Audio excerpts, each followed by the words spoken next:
Name is Rose Mahlaule from Treasury OCPO. All right. Evening, Deputy Minister, evening, members. My name is Jacob Rakwasa. I'm with the Auditor General's Office. Good evening, Honorable Chairperson, Honorable Members, Deputy Minister, colleagues. My name is Andries Segeto. I'm from the Office of the Auditor General, the business executive responsible for, amongst others, the communications portfolio. Right, thanks very much. Comrades, may we introduce ourselves. Let's start in the Free State. Thank you, Chairperson. It's an excellent choice of province. My name is David Ross, member of the committee. Good evening, Chairperson and members. My name is Mnyamezi Lipue.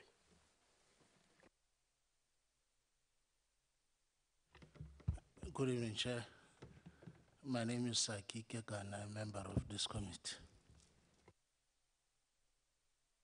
Good evening, Chair. My name is Tim Braderset, a tired SCOPA member from the victorious Currie Cup province of KwaZulu-Natal.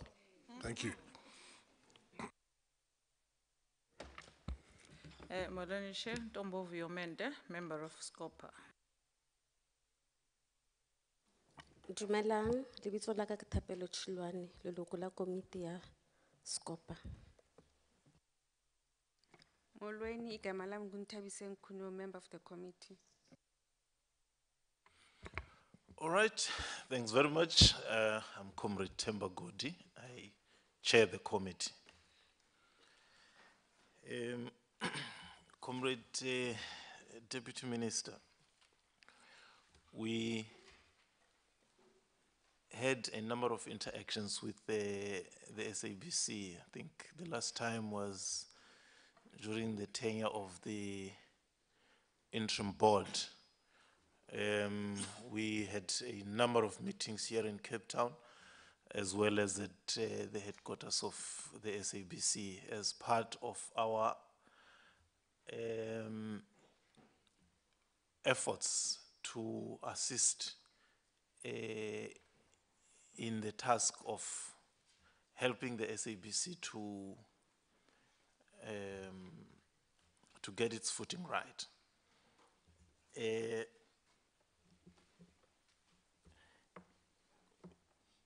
At that time, and it appears even now it's still the case, one of the key issues was around irregular expenditure, which had arisen in terms of its quantum when the Auditor General took over the auditing of the SABC. But of course, the issues around cash flow were there, the issues around instability at management level, interaction with the staff, and in those interactions, I think three things stood out. Firstly, it was the interim board. We were very happy and encouraged in our interactions with them. Secondly, there was a company called Sekela Kabiso. I'm mentioning it because of the many contracts that they had. They were all focused on assisting the SABC to deal with matters of irregular expenditure. And round about our last meetings was when the SIU came into the picture. We even had the SIU and the SABC coming to Cape Town to talk to us. Now, we are meeting today. It does look like some of those talking points that were there then are still very much a part of our agenda today.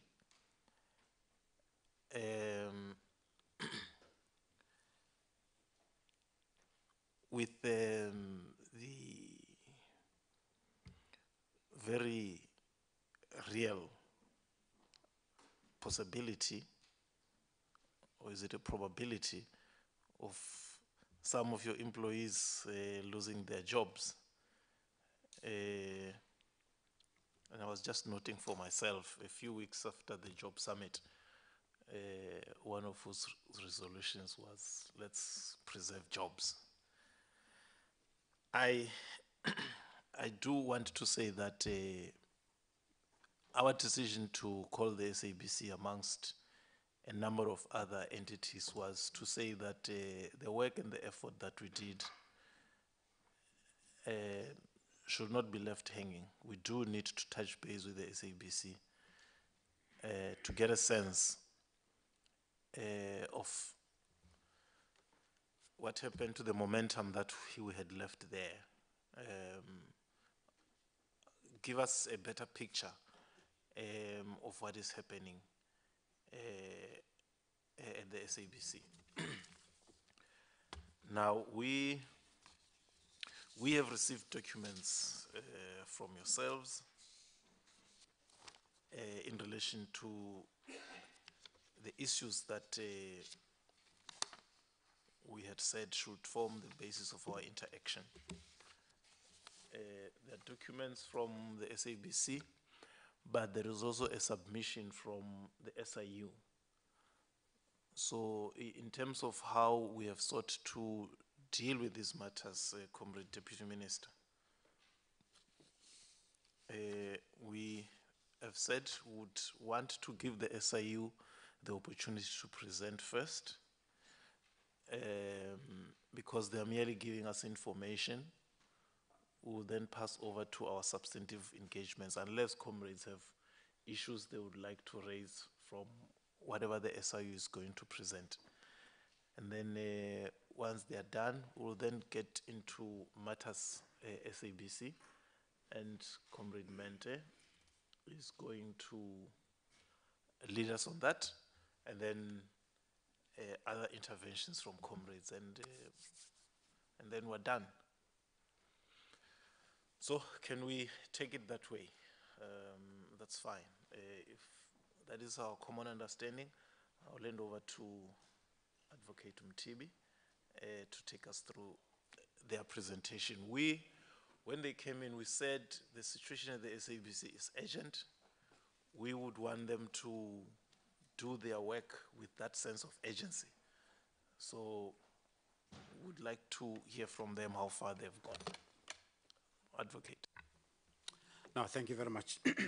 Once more, Honorable Chairperson, Honorable Members, Honorable Deputy Minister. We appreciate the opportunity to come and present to the committee on where we are with the investigations into the SABC. Just to indicate, Chair, that we did take into account what the committee indicated, that we needed to move with speed. And that was really the push, without obviously compromising any of the investigation process that we focused at. The last time we presented to the committee was prior to the proclamation being signed off. The proclamation presented to the committee was prior to the proclamation being signed off. The proclamation was signed and gazetted on the 1st of September 2017. And as we continued with the presentation, there was another aspect that came to our attention, allegations around the security contract, and that necessitated us to then extend the proclamation. It was extended and gazetted on the 6th of July 2018. And that enabled us to then also focus on that aspect of the security contract. Just to also note is that as part of our approach into investigations, we from time to time meet and update the accounting authorities so that they are aware where we are, and so that when they receive the invoice for the work we've done, they know what the work has entailed. In that regard, the last interaction we had with the board was on the 31st of October, 2018. So, which is last week, Wednesday. The presentation that we are presenting to the committee is pretty much similar to what we presented to the board. So to that extent, there would be no surprises on the part of what we have presented to the board. We've circulated the presentation, Chair, so I'll just go through the slides. Slide number 2 indicates the process that we have followed on phase 1. We did a detailed investigation and we completed that on the 15th of December 2017. Part of the investigations is to do hearings, what you would call interviews in terms of our legislation, and there are some referrals that we've done. And we did the investigation report and closures. On the extreme right, you would see there that we have since submitted the interim report to the President, and that was submitted on the 21st of September 2018. The word interim obviously just means that clearly it's not a final report, and it assumes that there are some of the matters that are still ongoing in terms of the investigations, but the matters that are dealt with in that interim report and the findings that are contained in that report are final. So to that extent, that interim report is almost final in the sense that the matters that are contained in there are final in terms of findings. So, Chair, and we did that simply because we needed to formally table what the outcomes were in the interest of urgency around this investigation. We have styled our presentation in terms of the phases. We've scoped this investigation in terms of phase 1 and phase 2 simply because of the volume of the matters to be investigated. And that point is captured on slide number 4 in terms of the phase approach that we have adopted. This presentation to the committee summarizes the outcomes of the 18 matters that we investigated in phase 1 and will provide an update on the status of all phase 2 matters as covered by the proclamation.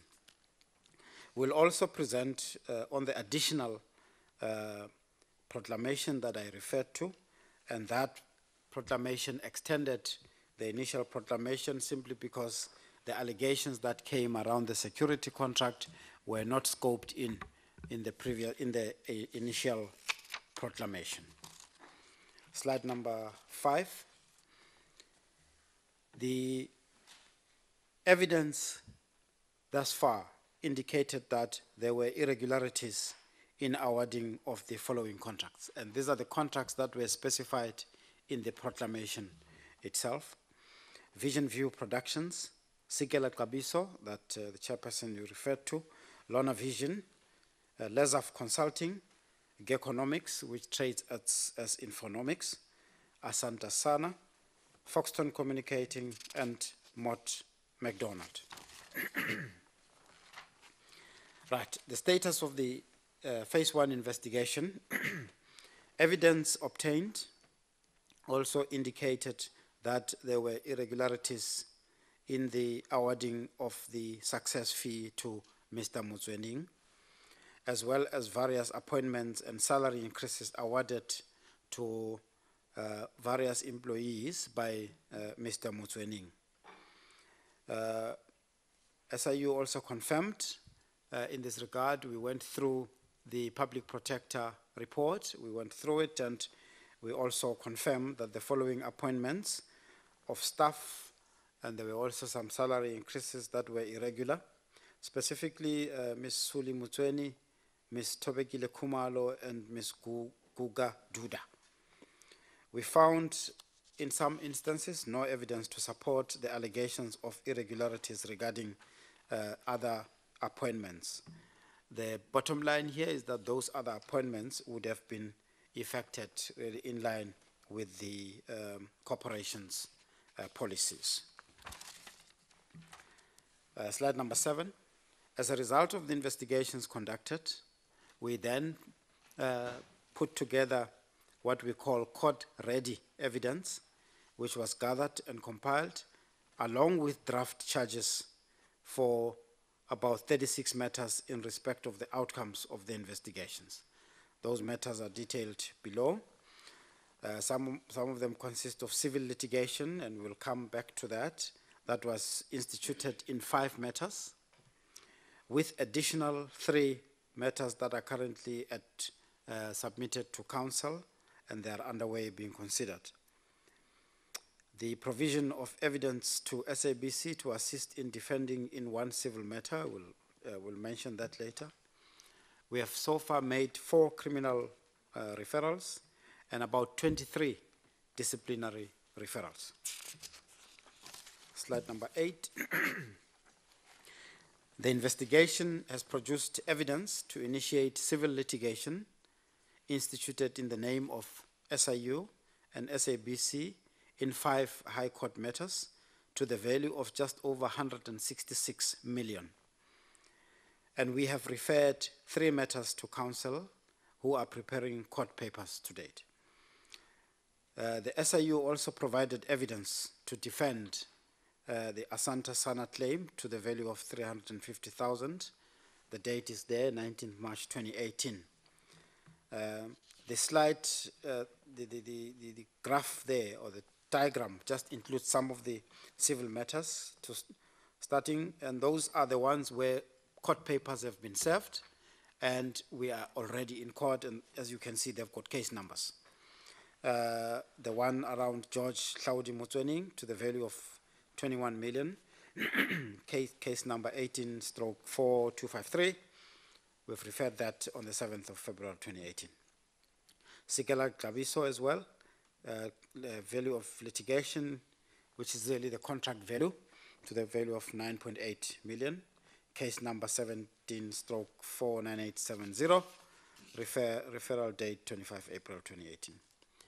Vision View, valued 52 million.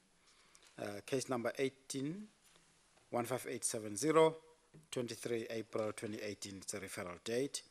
Lorna Vision and James Aguma, the total value of the claim, 62 million, 0.7, with the case number 17-49514, referral date 27 June. The next slide, Chairperson, those that are really marked confidential is simply because the papers have not been served and issued yet. They're not in court yet. But those are the values that are indicated, and the case numbers are still to be advised. The referral dates are indicated on the extreme right. The first one, 4th April, another one, 8th August 2018. The one in the middle, we're mentioning it there simply because there's a case number. It's already in court, Audrey Rapela, to the value of 20 million. It was referred on the 19th of September 2018. The other one, which we are awaiting just scheduling in court, to the value of about 144 million. It was referred on the 26th of October 2018. Chairperson, all of these values, simply because the bottom line is that we have found that they have been irregularly awarded. So by implication, or it follows that the values that are indicated would have been irregularly expended. We indicated that we referred matters to NPA. The investigation on slide number 10, Chairperson and members, the investigation has produced evidence to support about 4 criminal referrals to the National Prosecuting Authority. The details of the matter, the one that's below, we are mentioning it simply because the matter is at court already. And this is one of the areas really which we were pleased to see the turnaround times on the part of the NPA, where we have referred matters and it was turned around quite quickly. The matter is in court, and as you can see, it's around, the name is Suli Miranda Mutsweni. She was charged, criminally charged with fraud. The referral date was 27 March 2018, and the trial date has already been set down for 22 November 2018. Just for the record, we have been interacting with the NPA. We would like to see improved turnaround times of this nature, simply because the more we delay in taking action, is the more that we would lose the impact that we would really want to effect. In respect of the other three matters, Honorable Chair and Honorable Members, those involve a private company. It's a director and two former SABC executives. The combined value of this case is approximately about 12 million. The charges are fraud and contraventions of the Companies Act. We do not mention them there simply because that they have not been charged as yet. They have not appeared in court. These referrals were made in May and in September of this year. We are hopeful that given our interaction with NPA, we are going to see quick turnaround times. Slide number 11, the investigation has produced evidence to support the following 23 disciplinary referrals. We've already handed over against 6 SABC executives and 8 SABC officials. The number there will not necessarily reconcile with 23. 23 relates to almost focus areas, almost like counts of charges against those 14 individuals, 6 executives and 8 officials. The impact of the SIU disciplinary referrals has seen the exit of the following employees. 5 SABC executives are no longer with SABC as we speak. This is really pleasing to see that on the part of the corporation, action is being taken based on the evidentiary material submitted. On the 5 executives, 1 was found guilty of disciplinary charges and dismissed. 1 found guilty of disciplinary charges, final written warning was issued, and then the executive resigned. 2 of them resigned in the face of the SIU disciplinary referral. 1 contract expired and it was not renewed. 2 SABC officials were dismissed. 2 found guilty of disciplinary charges and dismissed, Chairperson and members. Slide number 14, it's really a diagrammatic depiction of all of those. We're mentioning the names there simply because the actions have been taken. Kubendran Padeachi, his action, disciplinary action related to irregular activities around the Vision View contract. His position was the acting group executive technology. Referral date, 29 November 2017. This person resigned in the face of the disciplinary process on the 31st of May 2018. Suli Miranda Mutsweni, this is the one where there's also criminal charges. They relate to the award of SABC Foundation bursary. She was the group executive of sport. The referral date is 29 March 2018. She's since been dismissed. The next slide, Honorable Chair, Honorable Members. The investigation produced evidence in support of the following disciplinary process. Bessie Tugwana, in relation to Vision View. She was the acting chief operating officer. Referral date, 26 March 2018. The employment contract expired on the 31st March 2018 and was not renewed. simply because there were those allegations. But once the contract has expired, you can't really, because the relationship of employee ends, so we can't really take disciplinary action. Simon Mulaudzi, his misconduct related to Vision View, Sikela Klabiso, Economics. He was the head of procurement, SABC Radio Park. The dates of referrals are there, 9th April, May, June. He was dismissed. We are informed that he's lodged an appeal. We'll see how that unfolds.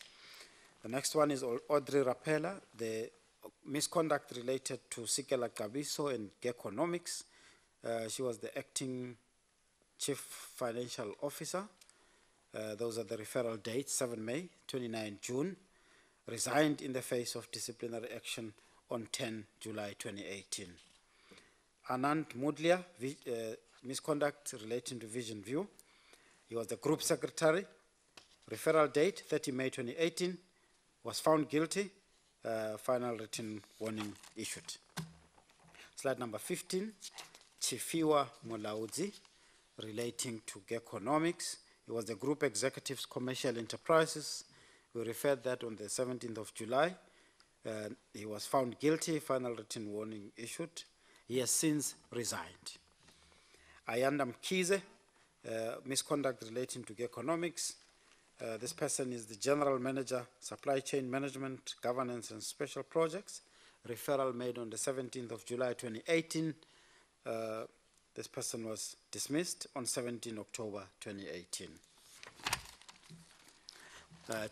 Honorable Chair and Honorable Members, that brings us to the end of the area dealing with disciplinary matters, disciplinary referrals. We now get into some detail, or high-level detail, so to speak, on the civil matters, on the contracts that we indicated that we found that they were irregularly awarded. Lorna Vision, this Lorna Vision, it was contracted with regard to handling of TV licenses. We have instituted the matter so that the contract is to be set aside by the High Court. On the 11th of May, we submitted evidence to the SABC Attorney's Worksmans in support of a civil claim against Lorna Vision and Aguma to recover about 62.7 million. That would be what's called just an equitable award. We will then hear what the court has to award in terms of that value.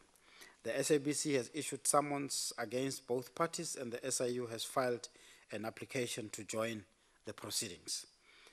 Lorna Vision, I'm informed that they are surprisingly opposing SIU to join as a party.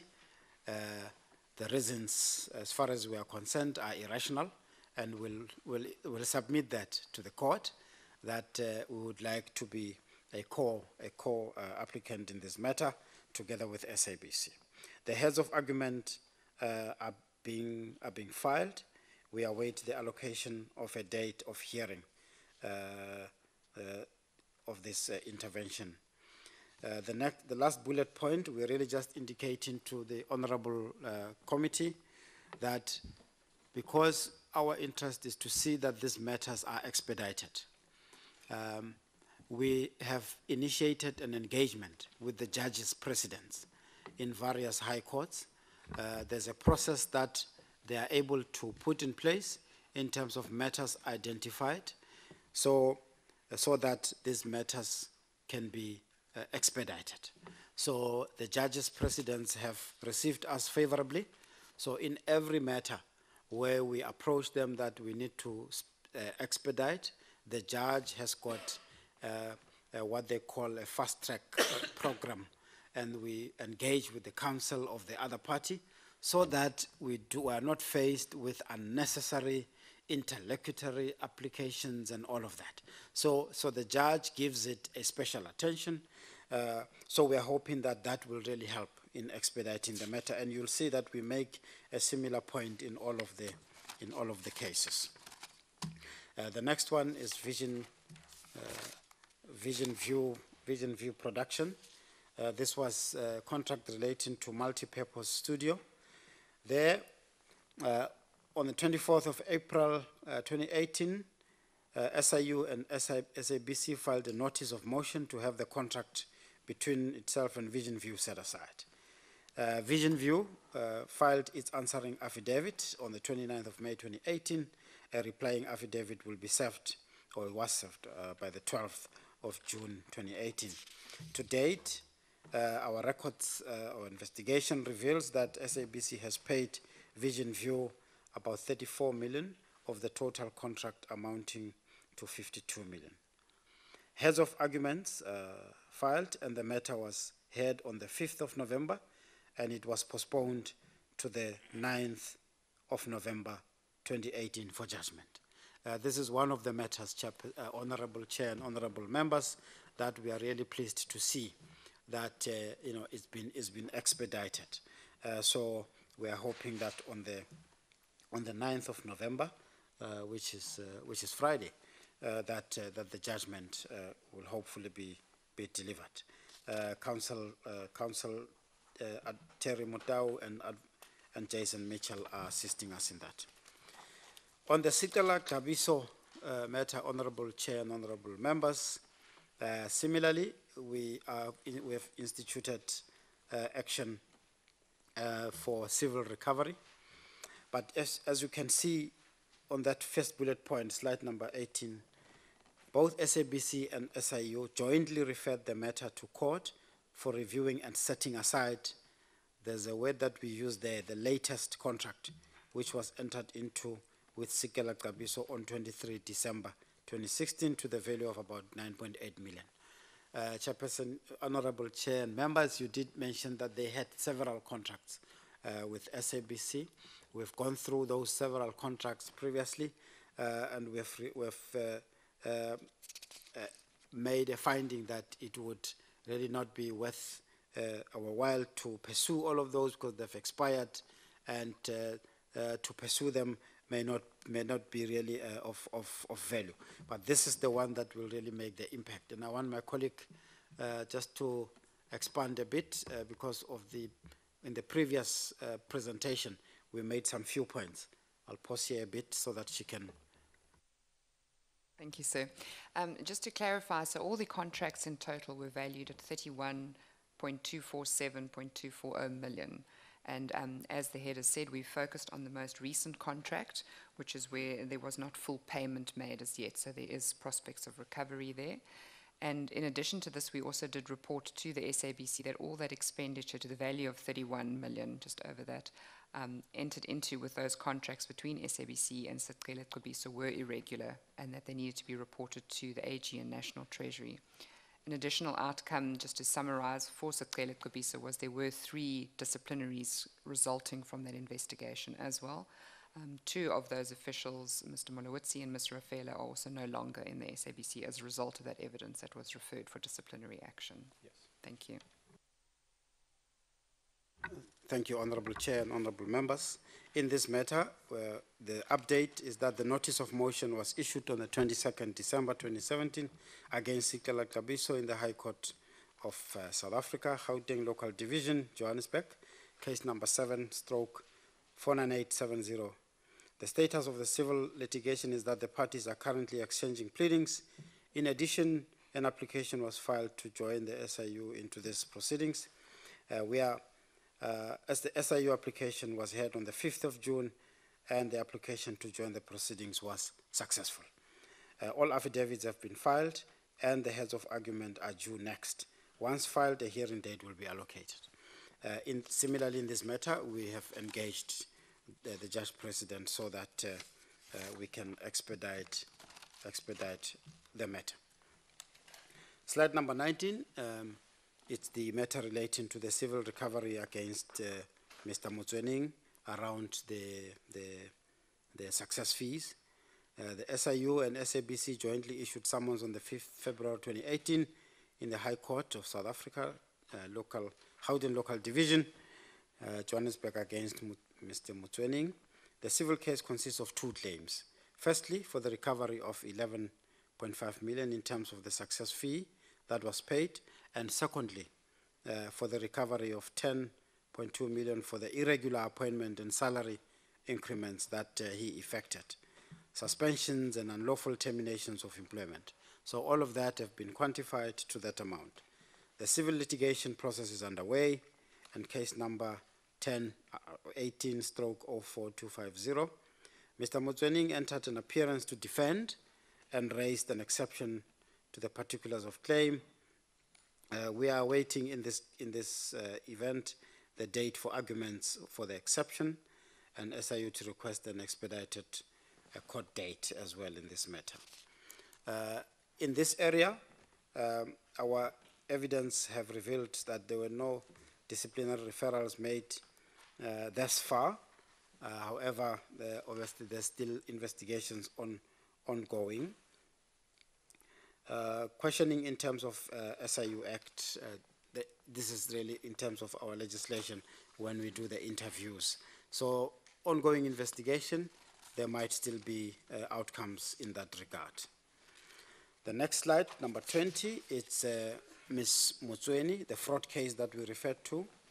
The evidence obtained indicated that offense of fraud was committed in relation to the 11 fraudulent travel claims that Ms. Motswening and her relatives benefited from to the value of about 45,000 rands. The evidence obtained was referred to the National Prosecuting Authority on the 5th of April 2018. And in this regard, we are working with SAPS Commercial Unit, registered the case, and as we said, it was then enrolled. The case number is 156/52/2018, and on the 30th May, she appeared. This is how it was fast-tracked. She appeared again on the 20th of June, and the court case was postponed to 26 July 2018 for further particulars. The criminal case has been set down for the 22nd of November 2018. We are working closely with SAPS and NPA, and will continue to monitor the progress. Civil recovery to the amount of 45,000 and any other monies that may be owed by Motswening to SABC will be dealt with as part of the pending criminal processes. We're saying civil there, Chairperson, but it's because there is a possibility that during the criminal process, if there's any outcome, the Criminal Procedure Act also makes a provision that the court, the criminal court, could order that the accused, pay back certain amounts. So we'll consider that process in that case, so that we save time and not again start off a recovery process. Slide 21, Chairperson, we then give the Honorable Committee update on the multi-choice contract. SIU has determined that the contract with MultiChoice was ending in July 2018. A new contract has been entered into from 1 September 2018 for about 5 years. The investigation was focusing on the following areas: the legality of the agreement, including subsequent amendments, including whether any provision of the following were contravened or not compliant with the relevant encryption policy or related policies, Broadcasting Act, any code of conduct for broadcasting services, example as prescribed in the Electronic Communications Act, the Prevention and Combating of Corrupt Activities, and the Public Finance Management Act. So our investigation will focus around that, and if there's any non-compliance with those, we'll then pronounce ourselves and make findings. We'll also look at the role played by individuals involved in the process and whether any of them benefited unduly. We'll also look at whether the agreement was viable and or in the best interest of SABC, and whether the SABC has in fact received all payments due to it. Good progress has been made, and numerous affidavits and other evidence have been obtained from a wide spectrum of witnesses. Recently, we interviewed the the chairperson of the Finance Committee, who was at the time the minister. So we're making good progress in this regard. Important additional issues have been identified in the process, which are also being pursued. These include issues such as whether MultiChoice and or the SABC own delegate or negotiation team has fraudulently induced the SABC board into the approval of the agreement by means of failure to disclose information or material significant to them. Chairperson, that would then really be the status around phase 1. I'll now move on. Most of those phase 1 matters have been included in the interim report that was submitted already to the President. We've been informed that the President has taken a decision to release all the SIU reports to the state institutions, and that was done in line with our new strategy of following up on the referrals that we have made. We would like to know whether state institutions are acting upon our referrals. So this may just be one of those reports that would be referred to the SABC, similar to find out how far the matters that have been referred are, including the civil recoveries. We'll now move on to phase 2 of the project. The detailed investigation has commenced in accordance with our legislation. We'll also indicate some of the referrals that we are likely to make. We are envisaging that the final report would be submitted for phase 2 on the 30th of April 2019. But there's one matter in this phase 2 which we'll come to, relating to the security contract, where we will fast track the report. So phase 2 investigations include the TNA, the SABC security tender, that's the one that I was referring to, irregular appointments of about 7 SABC officials, irregular payment of bonuses, about like 13 checks to senior managers, and 31 million paid for the 10,000 to 3124 staff, irregular expenditure, about 5 million SARS penalty which was incurred, validity of a sample of tax clearance certificates. We'll also look into a number of conflict of interest, slide number 26.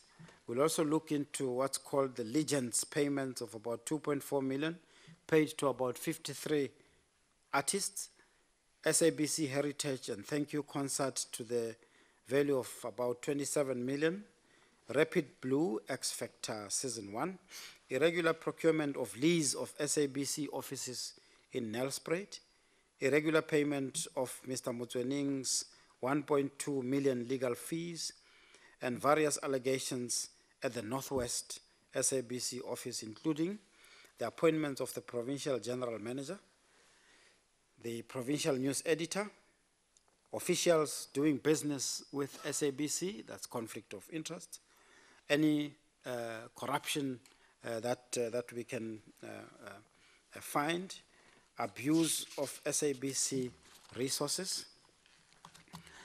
Right, we just thought that we could give the Honorable Committee just some highlights around this security contract that we have investigated. The amendment to the proclamation, as I indicated, was published on the 6th of July. The proclamation number 19 of 2018. We can now, based on that proclamation, we could obviously use our powers. We have submitted a status update to the chairperson of the board on the 14th of September 2018. Correspondence was also provided on 10 October 2018, indicating anticipated submission dates of the SIU presidential report, which are the interim report 30th November 2018. We will be submitting that interim report in regard to this security contract, and a final report on all the matters in 31st March 2019. SIU's brief to Council delivered on 30 October 2018 to join the proceedings as the second applicant. This is where now the actual finding has been made. We have made a finding that there's irregularity in this contract. There's some litigation going on in court, and we are joining the proceedings as we would do with any of the investigations that we do, where we find that a contract was awarded irregularly. We would then seek to institute civil litigation to set the contract aside. So this is not out of the norm. So we will do exactly that.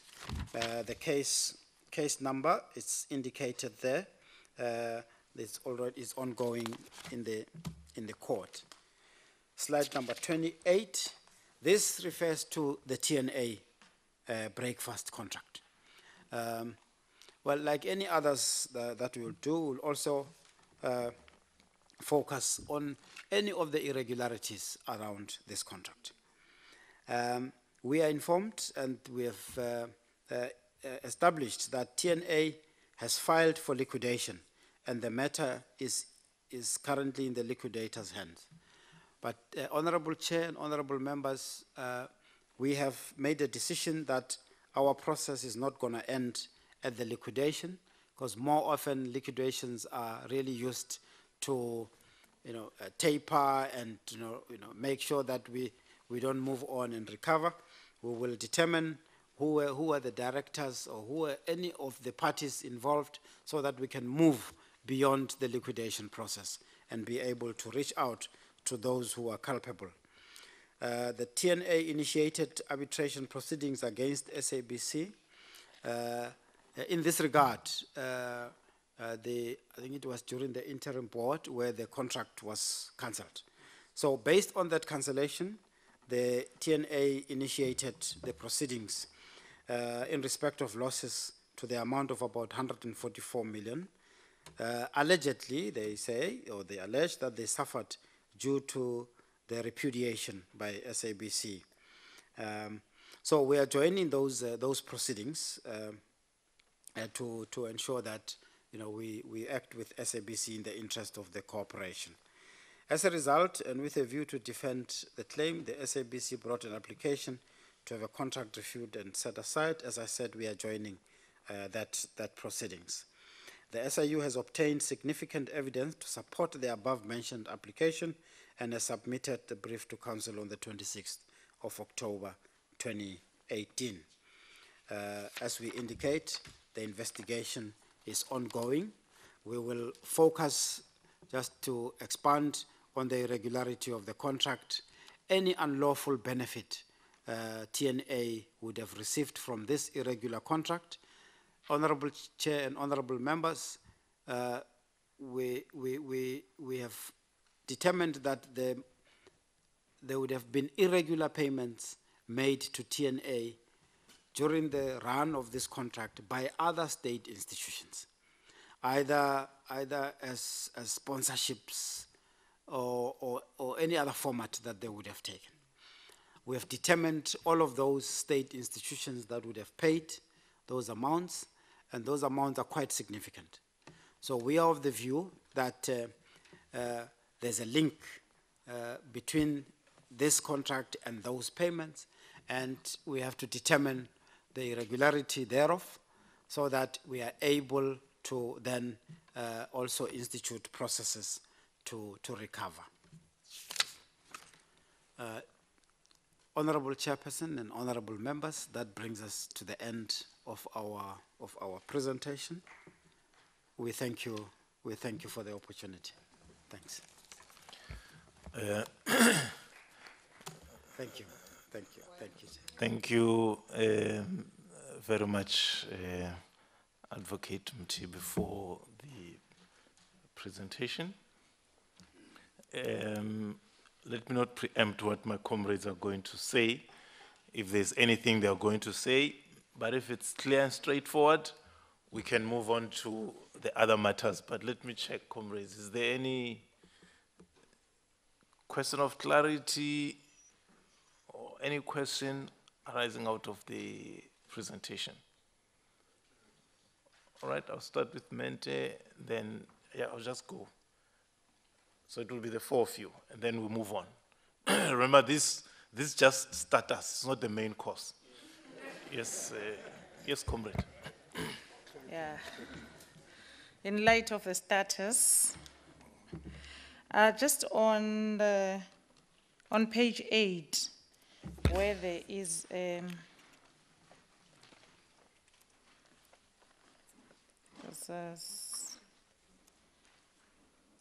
on all the cases that you have given us the breakdown of how far is each of those. Just one, I'm curious to know if perhaps by January we could get another report in terms of feedback and then the current status of that time. Because I'm afraid that Parliament is going to close soon if we can put these things to rest before our term ends, Deputy Minister. And then on the page 12, there's someone who resigned. I think I picked up a couple of them. There's a couple of them that resigned in the face of DC. And then my worry becomes there's money involved. And the reason why they're actually resigning is they know they've taken money or they've given money unlawfully to other people. Did we recover any of those monies? Thank you, Chair. Or does the resignation means the end of any investigation? Can you respond to that before I move? No, I'll give you the opportunity. Okay. Thank you, Chairperson. With regard to the update, we will be willing to give the committee an update as indicated at any time that the committee would call on us. If it's specifically January, we will then come and indicate where we are. With regard to the employees who resign before they face disciplinary processes, this is a phenomenon that we face across government. In fact, in some of the matters, or in some of the areas, an official would resign, and then the phenomenon that we will all be aware of is that it would pop up in another department or another municipality and so on. With regard to public service, we are engaging the Department of Public Service and Administration and the PSC, just so that we can put our heads together on how to address this phenomenon. Even if it ends up with, like we do with service providers, you know, where we could call it blacklist, you know, but it's still a thought. Honorable Chair and honorable members will have to find a way of, in a legal way, to be able to do that, because they almost defeat the ends of justice. If you look at it closely. You know, no, that's fine, but in relation to these resignations. In relation to these resignations, the question, the answer is, yes, if they resign, the employer-employee relations ends, so we can't really take labor relations actions against them. But you will see that there are examples of those who resigned or have left, for example, Aguma and so on, where there is a link where we have to recover. We then follow them civilly to recover matters that would have been lost by the corporation. So in the case of Padayachi, is there anything that links him, or there is nothing and that's the end of it? I think that's the area of interest.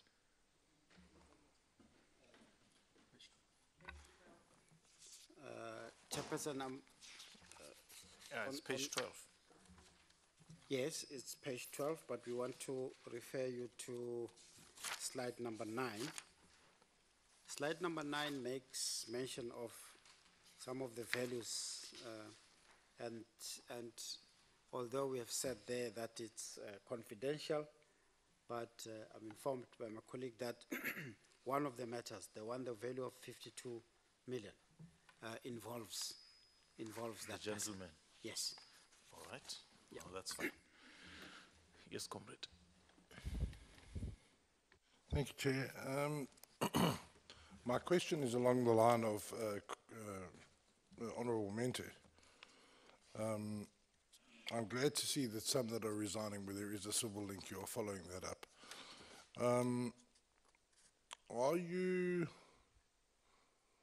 What is the end game in terms of the civil action? Are you talking to the asset forfeiture unit? Are they involved? Because, you know, like Pariachi and Tungwana, to about 52 million rands, I'm sure they've, unless they've stuck that in an account somewhere, maybe they've bought a whole lot of nice stuff. Hopefully, that we can grab. Because, you know, in these sort of things, you normally find that people splash out on lots of nice assets. So if you could just give a comment on that. And then, I'm trying to get an idea. We've got two instances here where a disciplinary did happen and the person received a final written warning. If I can refer you to page 16, Anant Mudliar, and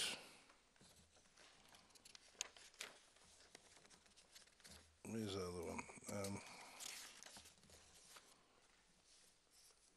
Yes, and yeah, Anant Mudliar, there is another one, I do apologize.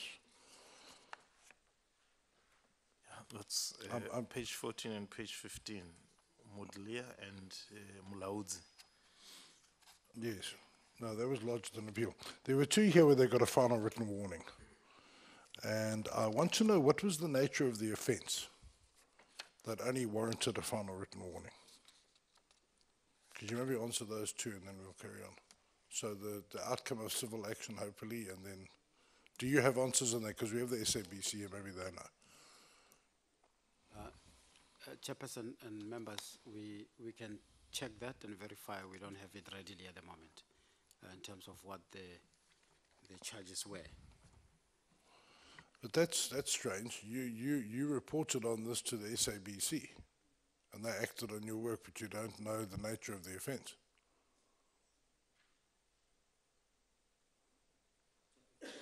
We can check that and then we'll report that.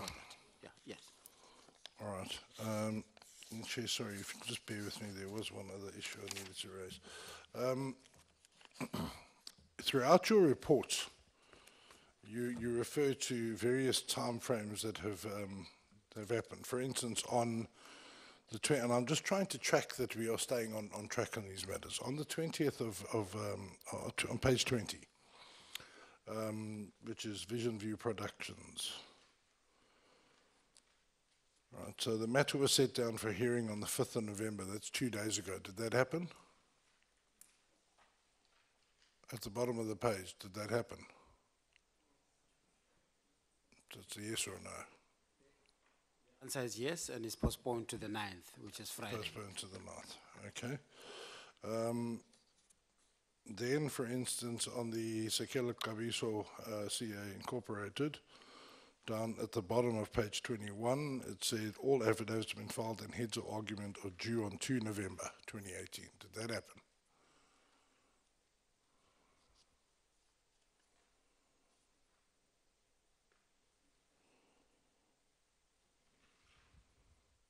Chairperson, I'm informed that it's in the process of being done. Yes. In the process of it being done, I thought it was supposed to be due on the 2nd of November. That's 5 days ago.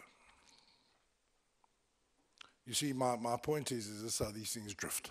And what are we doing to stop that drift? Okay, you can take that and maybe respond a bit later. But the big issue I want to get into is Mr. Motswaneng. Now, on page 24, you go into the civil recovery. It's 21 million rand. I certainly hope you can get some of that back.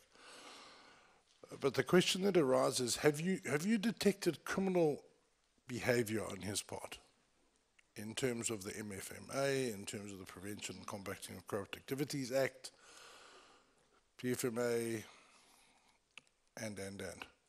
Have you detected any criminal action on his part? Can criminal action be taken against Mr. Motsoeneng? Honorable Chair and members, as at now, we have not detected any criminal action. Those were mainly the irregularities that he committed in terms of not following policy, abusing his position at the corporation. I mean, if you irregularly increase people's salaries, irregular appointments, it could be that as the investigations unfold, we may then come up with the evidence in contravention of the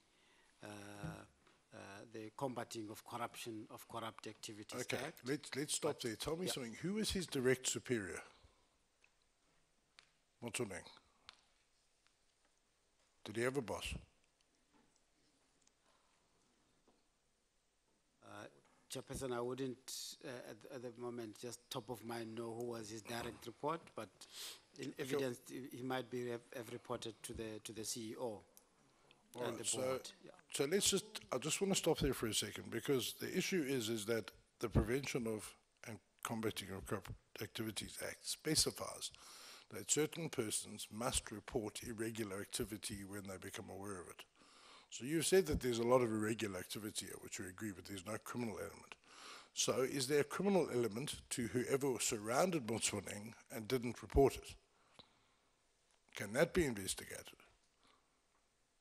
Because somebody needs to, it cannot be right that somebody can steal 21 million rand. I mean, I don't know what the hell a success fee is, but anyway, can get 21 million rand out of a taxpayer-funded organization, and everybody walks away.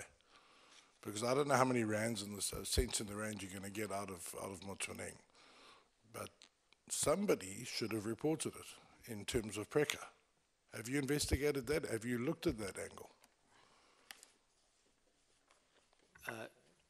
Chairperson, part of what we are doing is that whoever could have been responsible for either authorizing, if it was the board, we're looking at contraventions of the Companies Act, which is either leading to declaration of delinquents and so on. But if there's any infractions around the Prevention or Combating of Corrupt Activities Act, if evidence comes up, we'll then obviously make the finding in that regard. Advocate, you know what an enabling environment is, don't you?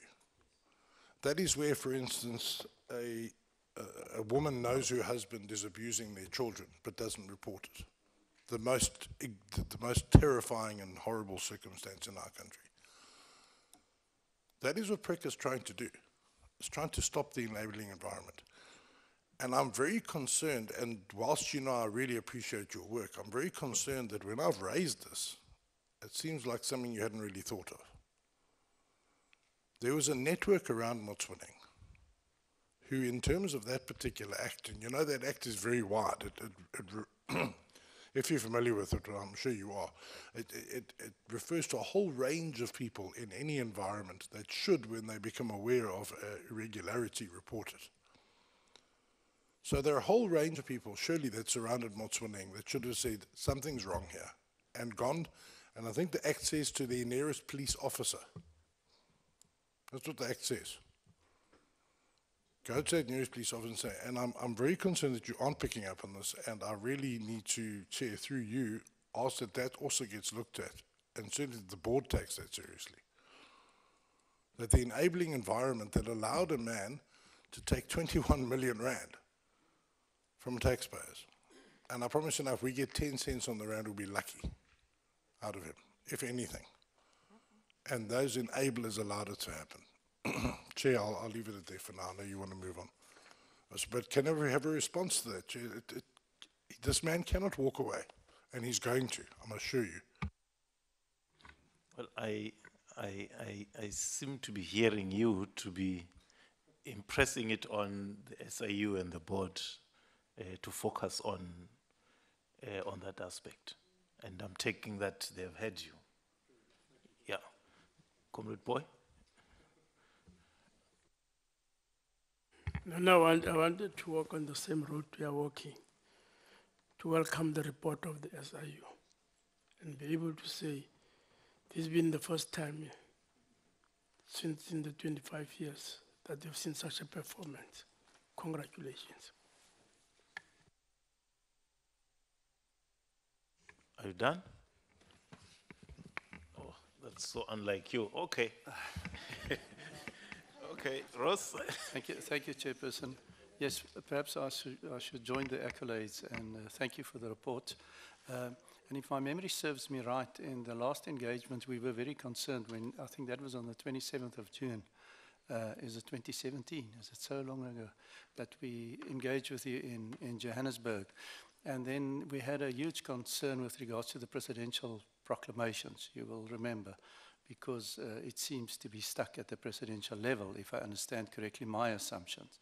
Now, I see from your report tonight that we've made a lot of progress. It's been signed off, and as you in those days told me, it kickstarts the process in terms of your work, and you cannot actually get going without the president signing off. Now, I think we have a changed climate, and it's been signed off, and it's encouraging.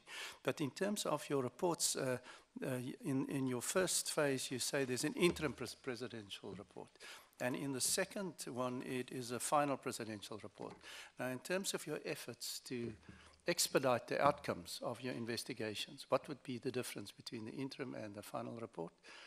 In terms of the interim report that you've indicated is on the verge of being finalized, what is the position of the president now? The report goes back to the president, and what is the position? Does he advise the specific legal action to be taken, or do you advise him, and what is exactly the legal implications of that? That would be my first question. Thank you, Chair. We've taken an approach because we've realized that most of the investigations, when we reported the last time, was that part of our strategy is to make sure that we turn around investigations as quickly as possible. But also we do not want to prejudice and compromise investigations.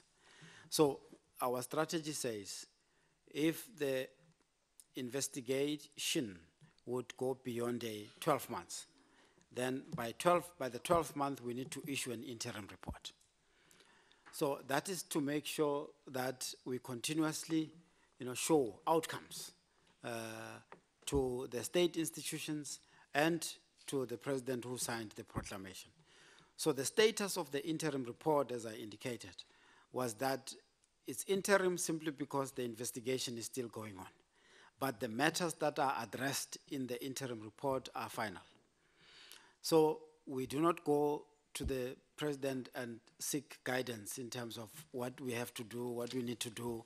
The report says, as we would have indicated in phase 1, if this is the finding around these contracts, the interim report would say exactly that these are irregular and this is what we are doing to recover. So that's the difference. Thanks. Thank you, Chair. And I'm tempted just to latch onto my colleague, the Honourable Braateseth, with regards to extending the responsibility and attach personal responsibility in terms of irregular conduct.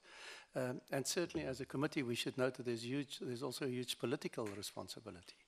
And that in terms of who was the current minister in those days would be very interesting to note. And then also who was the senior top officials. Because what happened in the SABC, and that's quite clear to me, it was just the looting of an institution by the elite. And the elite should be, to a certain extent, and I agree with my colleague, that we should expand it to the elite. Who gave the instructions, who authorized these looting of the institution, to my mind, and what was the role example for the internal audit, and perhaps look at those institutions that were supposed to bring a counter to the looting and to the malfeasance within the organization. So the attachment of personal responsibility in terms of civil recovery, I think that's a very valid point, and I think we need to ask you to give us some guidance with regards to that. Chairperson, my last question, if I may, is just with regards to the contract of the SABC tender that you've alluded to us, and just to note that there was a press statement regarding this, and this is with regards to 185 million security contract. Can I proceed on that? You're well aware of this contract. And MNS attorneys, I think who's the attorneys for the SABC, it has been rumored to say that the SABC, and they are severely constrained in terms of finances, will have now problems because they awarded the contract to the second highest bidder in terms of points, and not to the highest bidder.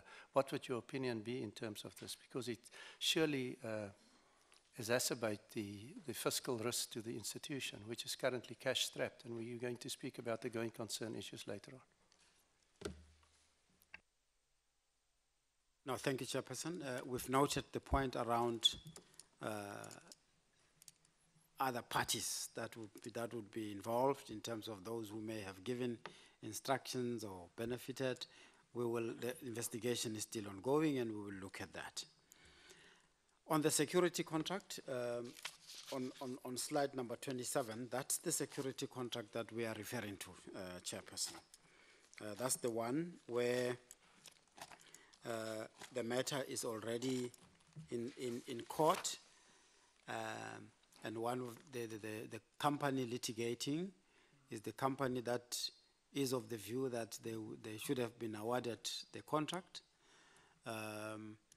So our investigations has revealed that there were irregularities in this process, and that is the part where we're saying if we join the litigation, we join it with the intention of getting the contract set aside, because there were irregularities in the supply chain process. All right, Comrade Kekane, and then Comrade Kono. No, thanks, Chair.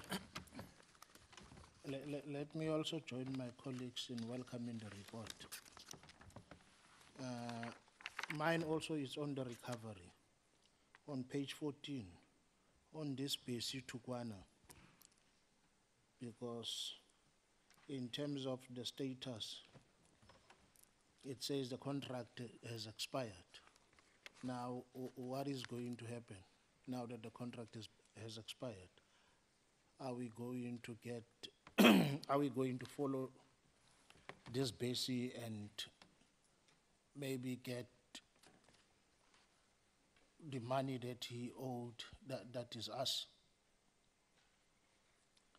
That is the only question that I have, because I think the other one, Ross has dealt with it, or Honorable Ross has dealt with it, because I was worried about the issue of interim versus final report as to what is the situation. Are you going to wait for the president to make a final decision? But I'm happy that is with a response that whilst we are investigating and there are issues that you want to act on, or we are expected to act on, we are acting on those issues. I'm happy about that one. What I need is just a response on this basic Tukwana. Honorable Chair and members, the slide number 9 on the presentation we made, that part that says confidential, the first part, the 52 million, includes Padayachi and Tugwana. So that part, it's a quantum that will be instituting action to recover from Padayachi and Tugwana. So they're not off the hook. All right. Comrade Kuno. Thank you, Chairperson. My first question will be on page 8, the value of litigation, and you look at the amounts that are written there. They are actually very high amounts. My concern is that who is paying for this litigation? Is it the state, or is it the people that are? Thank you, Honorable Chair and members. From a litigation perspective, if we institute litigation, we do pay, and ultimately, obviously, it's the state institution that would carry the costs.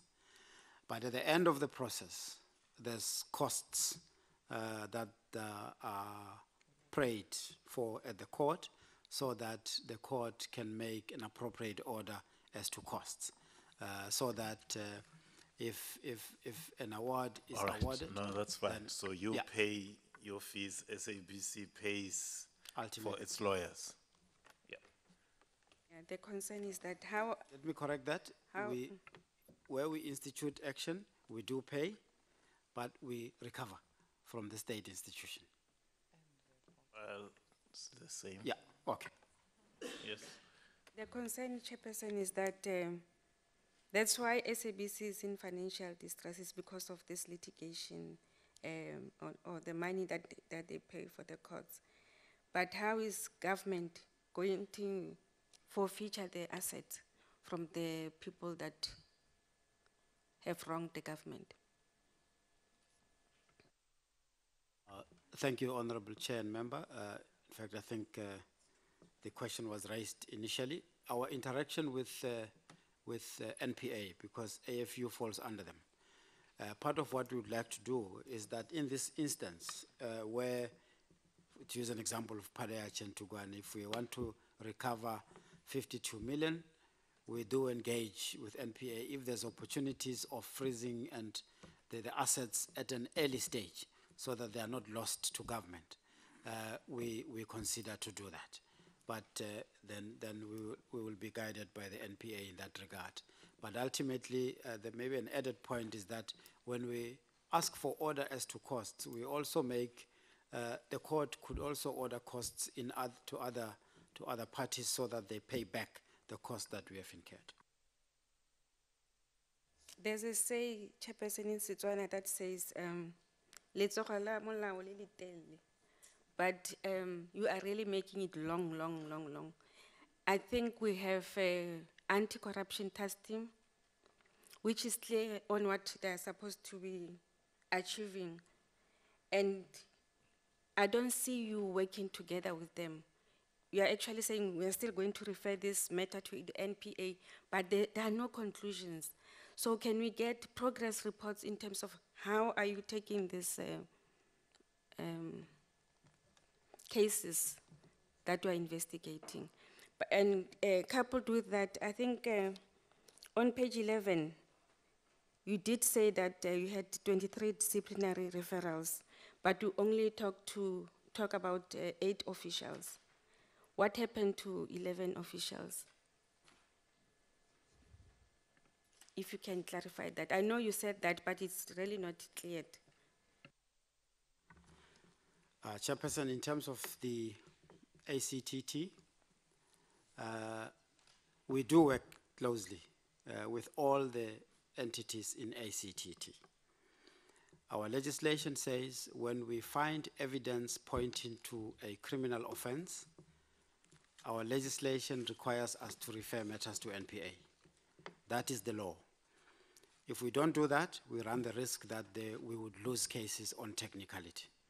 But once they are referred to NPA, we expect that the NPA, because the legislation says once it's referred, it has to be dealt with in accordance with the interest of justice and so on. So if the NPA refers them back into the ACTT, then it needs to be clear on who handles what. So we are really working closely with them to ensure that we speed up.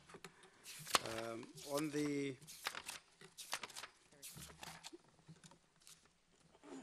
the 23 disciplinary cases, we did say that 23 is almost like you would say it's 23 counts of misconduct. It doesn't necessarily say 23 individuals. So in this regard, it's 6 executives, and some of those 23 would apply to them, and 8 officials, some of the 23 would apply to them.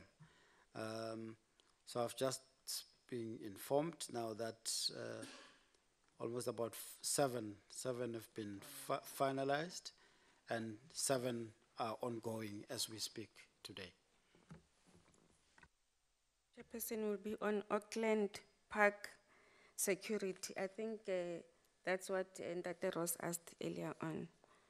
And maybe to add on his question, there's been allegations that 2 of the officials were dismissed without a proper disciplinary hearing.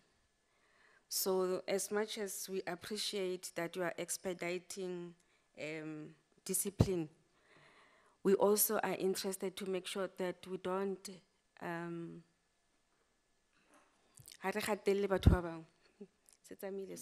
Do we know who the officials are? Yes, So that we can, maybe they can respond to specifics. We might find Yes. that the circulating information is wrong, or at least disconfirmed. yes, it was Ayanda, I forgot the surname, and the Mutibi as well. They said there were no disciplinary hearings. Mutibi was on sick leave when he was dismissed. So if you could talk to that. But also to emphasize what Comrade Mente started with, that it's getting, it's rather, it's a problem for government officials when there are disciplinary actions taken, they resign and nothing is being done. I don't know how can you help and to make sure that, I mean, you are a special investigating unit. And I think as you are saying that you were working together with ACTT, it would have been easy to deal with them because after they get out of SABC, they go to other entities and departments and nothing is done. So they keep on doing what they've been doing all along. So if you could really talk to that because it's really, what is it? It's not a right situation. Honorable Chair and honorable members, we did indicate that the current legal status in our country is that an employer-employee relationship is governed by the Labor Relations Act.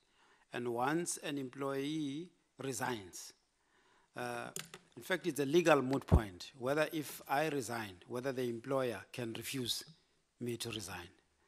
The legal status, as I can recall, is that the employer cannot refuse me to resign. So once I resign, then the employer-employee relationship is terminated. And as a result, all of those actions that could be taken by an employer cannot be taken anymore, including disciplinary process. And that is why we indicated earlier on that these employees who do that, it's almost like they're defeating the ends of justice. But it's unfortunate that the legal position is that the employer-employee relationship has terminated. We can't do anything from an employment law perspective. But what we are saying, and this is where the ACTT also comes in, if we can link that there has been any loss to the state caused by a certain individual who has since resigned, then we take civil action to recover from them. In terms of what needs to happen, I think it's a bigger question, Chairperson, that I indicated, that what is it that as government we should do? If a person resigns from entity A and pops up in another entity, which is a government entity, our view is that we should still be able to pursue. But that's still a thought that still has to be looked at and probably documented as policy. All right. Thank you, Chairperson. No, that's fine. Can the SABC respond to the issue of the 2 employees who are who may have been dismissed without a proper disciplinary process? One is Mkize, Ayanda Mkize, and Mutibi. Not this Mutibi. I'm sure the clan is bigger.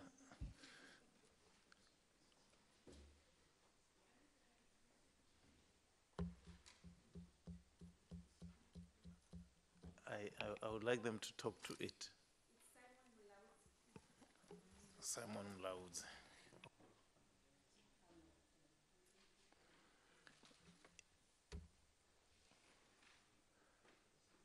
I mean, these are fairly senior people. Surely you should remember them. What we're trying to find out, was there indeed a disciplinary process? That's what we want to find out. Chairperson, if I may, I'll venture a response. Ayanda, we didn't conclude the disciplinary procedure. There was a decision made to rather dismiss her because she was in the process. I mean, she earned a salary every month, and we had reason to believe that there were active actions to delay the process continuously. So a decision was made to rather than proceed with a dismissal and then take it to the CCMA. At least then we would stop the outflow of money from the organization. With Simon, however, if memory serves, that disciplinary procedure was concluded. What happened was he did not submit, he was given an opportunity to submit documentation to the chairperson of the committee. He did not respond in the period of time. The chairperson then came back and said, we did not get any further information from him. Therefore, the recommendation is that in the absence of anything else that he presents, and given the evidence before us, he recommended that we proceeded with a dismissal, and on that basis, he was then also dismissed.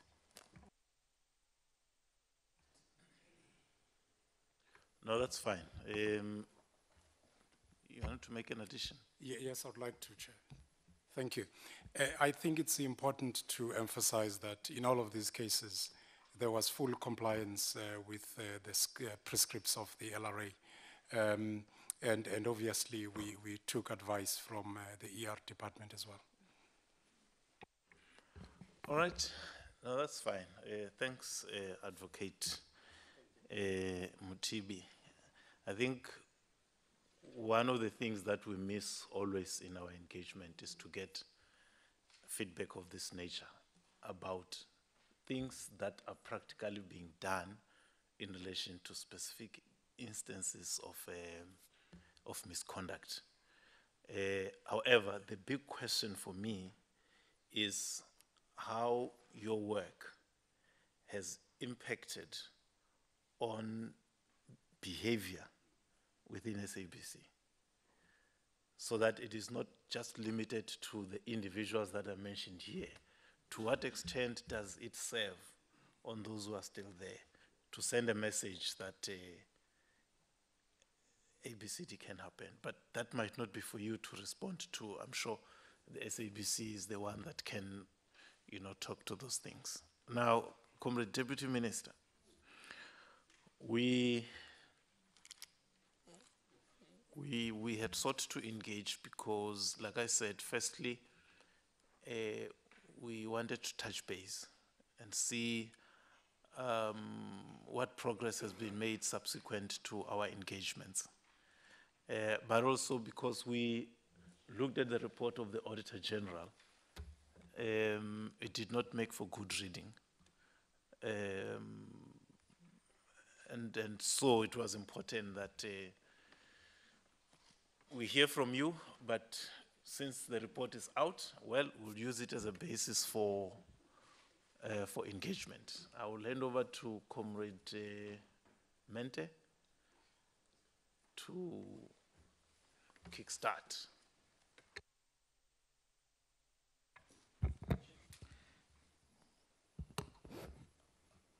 Or maybe the Deputy Minister, or you'd cover that, that point towards the end. Because the other point that we wanted to check, that is from SABC, is what you raised earlier on in terms of the momentum from the interim that is board that we had. Because a number of things happened, and unfortunately, there seems to be problems that is immediately after that. Apparently, there's no continuity. Or maybe that is the DM will deal with that, or the chairperson of the new board will deal with that when they close. Because we want consistency, that is in terms of the work that we have done in the SABC. I'm excited about this report because when we started, that is at the SABC, a number of people thought that we were just raising issues that is out of the air. now that at least there is concrete evidence that a number of things happened, that is at SABC, it confirms that is our allegation at the time. I thought maybe before we deal with that is the new audit report, we need to deal with that is the outstanding issues that we were dealing with. I don't know how are we going to handle that part. Yeah, no. Well, there are two ways to do it. It's to address it in a narrow sense and put it as a question and somebody responds to it. Or we deal with the issues that we'll be raising because they will be answering and reflecting on whether or not we've been able to make progress or not. So I would prefer that we start. If at the end that question has not been answered through our interaction, then we'll allow them to talk directly to any specific issues that relates to the continuity that we're talking about. Sure. Right, yes, comrade. Thank you, Chair. No, Chairperson, just to, perhaps, and I think it will be proper for the Chairperson of the board to answer the question of Comrade Kekan on, as from that time to now,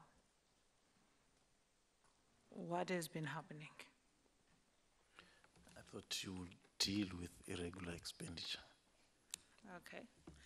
Now, if you say so, let's continue.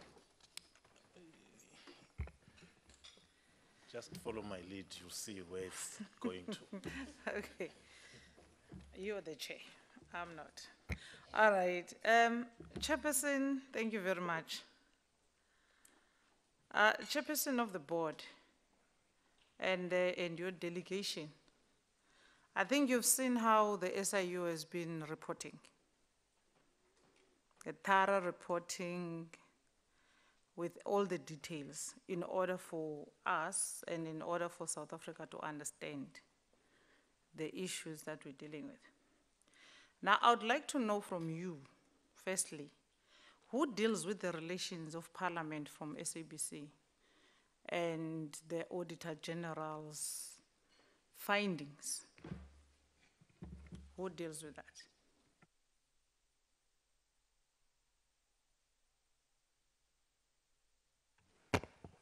Honorable Chair, honorable members, thank you.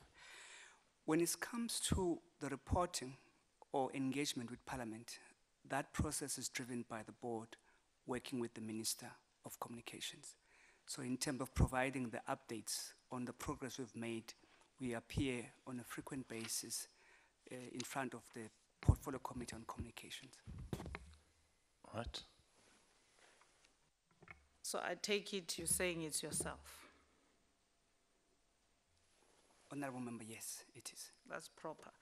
Did you receive the letter dated 26 October 2018 from SCOPA with then details how you should give us the information that we required from you? The letter that was inviting you here, and did you understand the context in which it was written?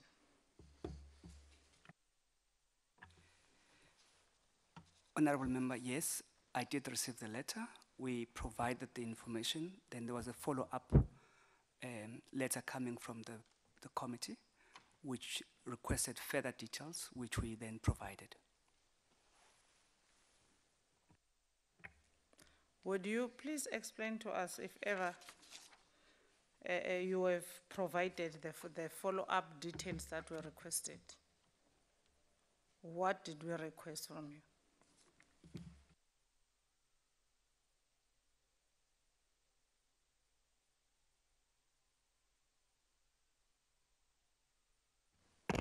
Let me pull the letter.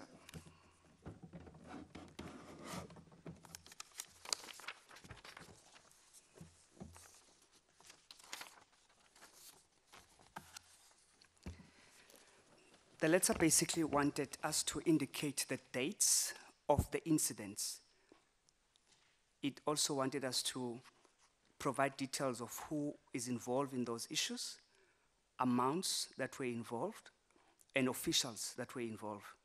It also wanted us to expand on the actions taken, the list of cases that have been investigated, and a further explanation on deviations. And then we responded to indicate exactly where those details were contained. To the secretary of the committee. That's correct, Honorable Member. But that's not what we have.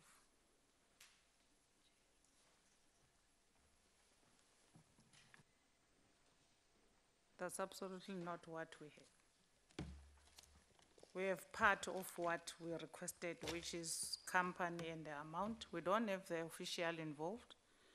We don't have the consequence from your side. We don't have the current status as the SIU was reporting that dismissed, ongoing, final written warning. We don't have such from you. Let me request the CFO to provide further details. No.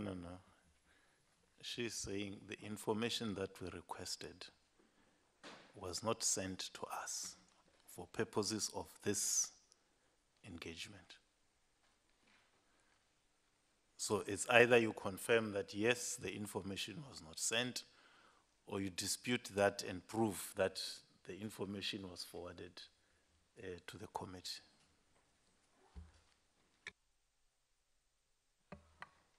Chair, may I respond? Honourable Member, the information per the bullet points weren't all available. They are not available. We have the supplier or service provider's name and we have the amounts. We are in the process of trying to ascertain who are all the individuals who wronged in these cases. We have a little team who's been looking at each of these items on a line-by-line basis since we started focusing on the topic a few months ago. So we don't yet know who the individuals are.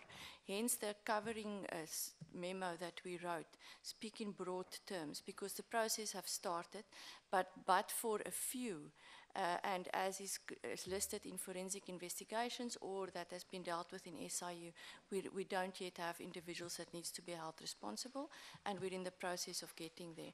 Right. Similar then, what will be the corrective action?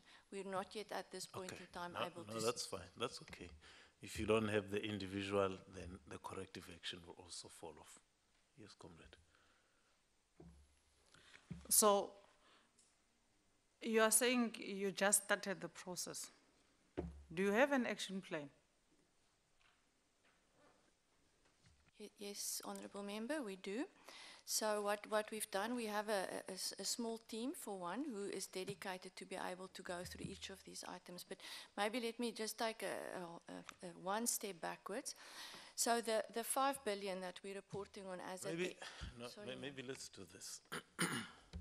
Because I think the logical follow-up from your questions becomes,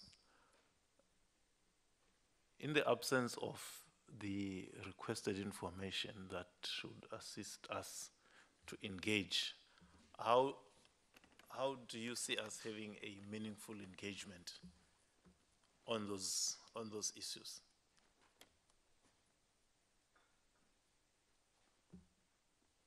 May I respond, Chairperson? So that's why when I wrote the document that accompanied the detail for the 17-18 year, we listed what I call the themes that informs the full balance of fruitless and wasteful and irregular expenditure as reported at the end of March, with the hope that each of these items are going to receive attention based on what they are and the nature thereof. So, and then I wanted to state in one of the sections, I deal specifically with the steps that is currently being put in place to address each of those themes over time per line item to be able to come back here with regular update reports, who and what was done. All right, no, that's fine. I'm not taking over from you, comrade. Deputy Minister.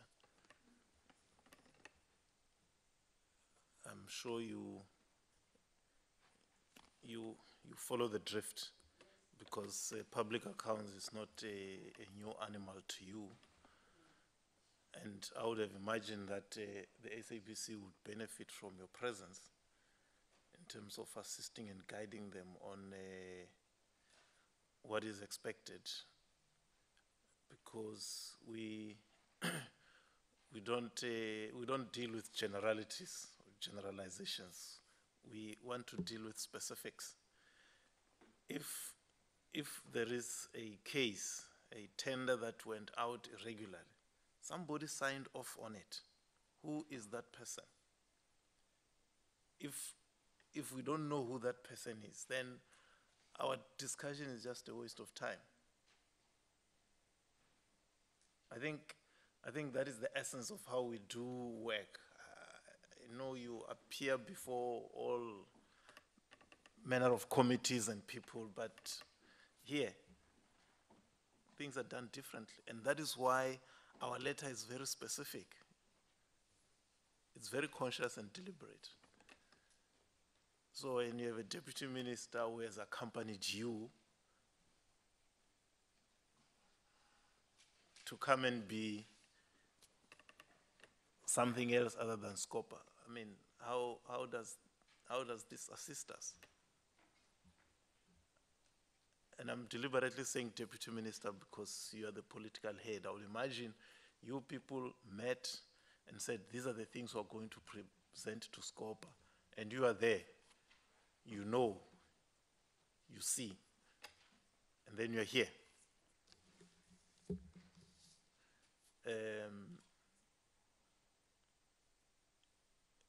It becomes a problem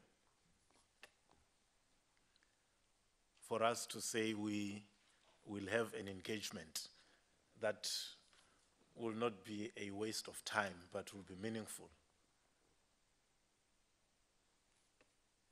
in the absence of the kind of details that we have requested. We are not ambushing you. We have stated to you, this is what we want. So any presentation or explanation that does not answer to what we have requested is making our engagement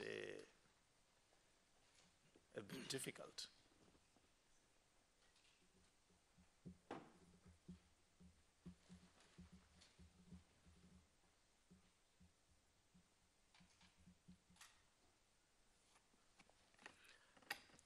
No, he's giving you the wrong letter. It's not giving you this one. This is what has the details.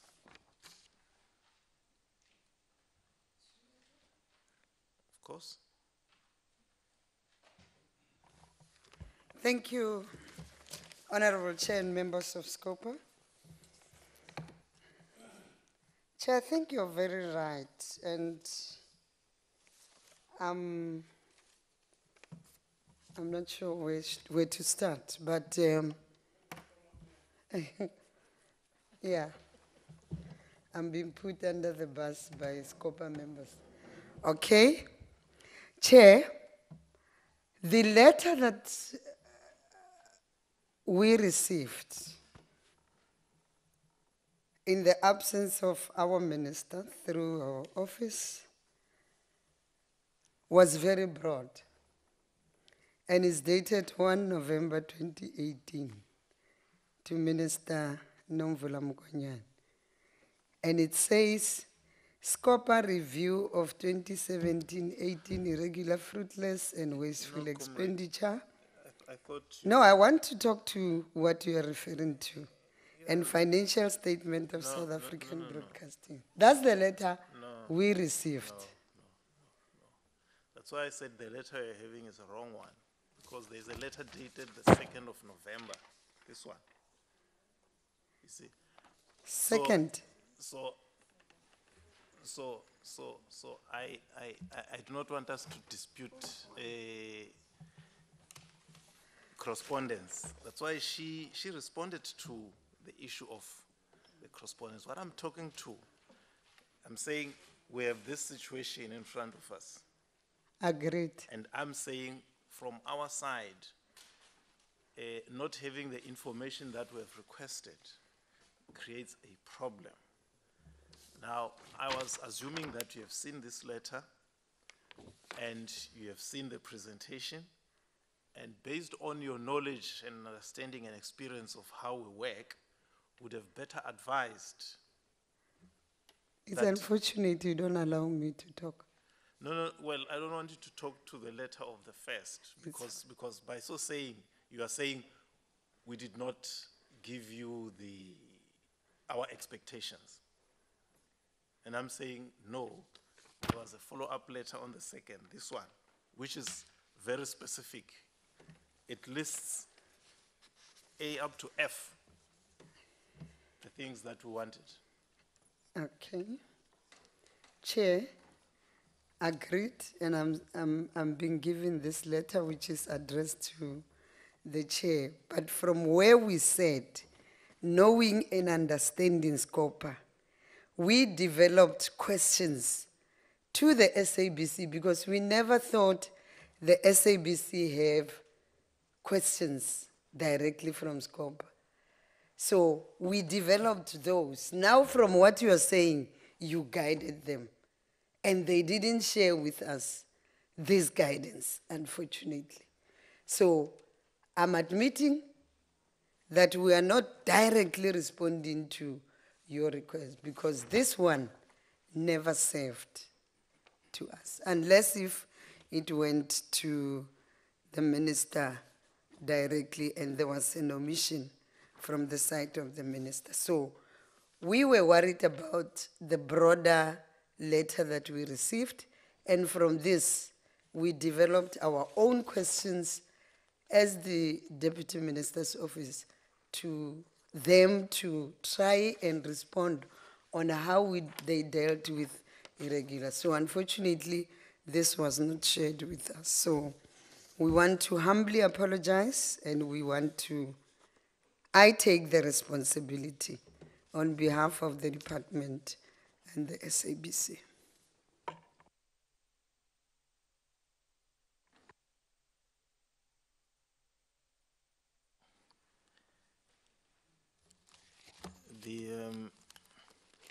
There are two documents, and I'm sure I'm covering Comrade Chilwane or Comrade Kekan on the fruitless and wasteful expenditure as well.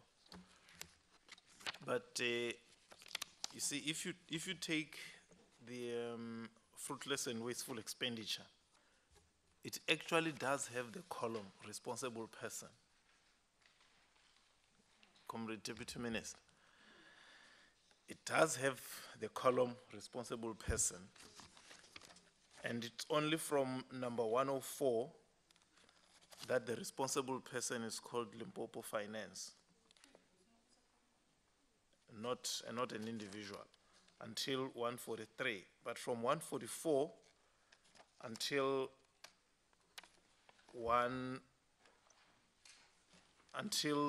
201, there is a name of a person. But then from 202 to 224, okay, it's KZN Finance, yeah, there's also the name of a person. But that's where it ends, until you go to 304, where there's a name of a person. 305 to 321, name of a person, they've just written the amounts that you find on the extreme right, not a name of a person, but an amount of money.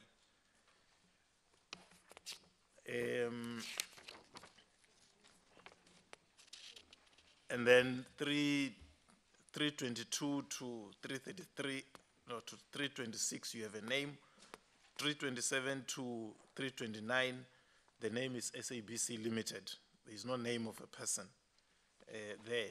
And after that, I think there are no names as well, let alone the issue of what might have happened to the affected individual. So it's not just the 118 pages on irregular expenditure, but also on the fruitless and wasteful expenditure, even though on fruitless and wasteful expenditure, there are names that are attached.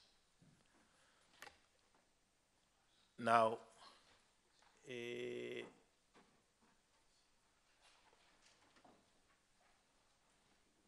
want to, well, I don't know if there are issues you want to pursue, but I wanted us to come to the suggestion in terms of what may need to be done.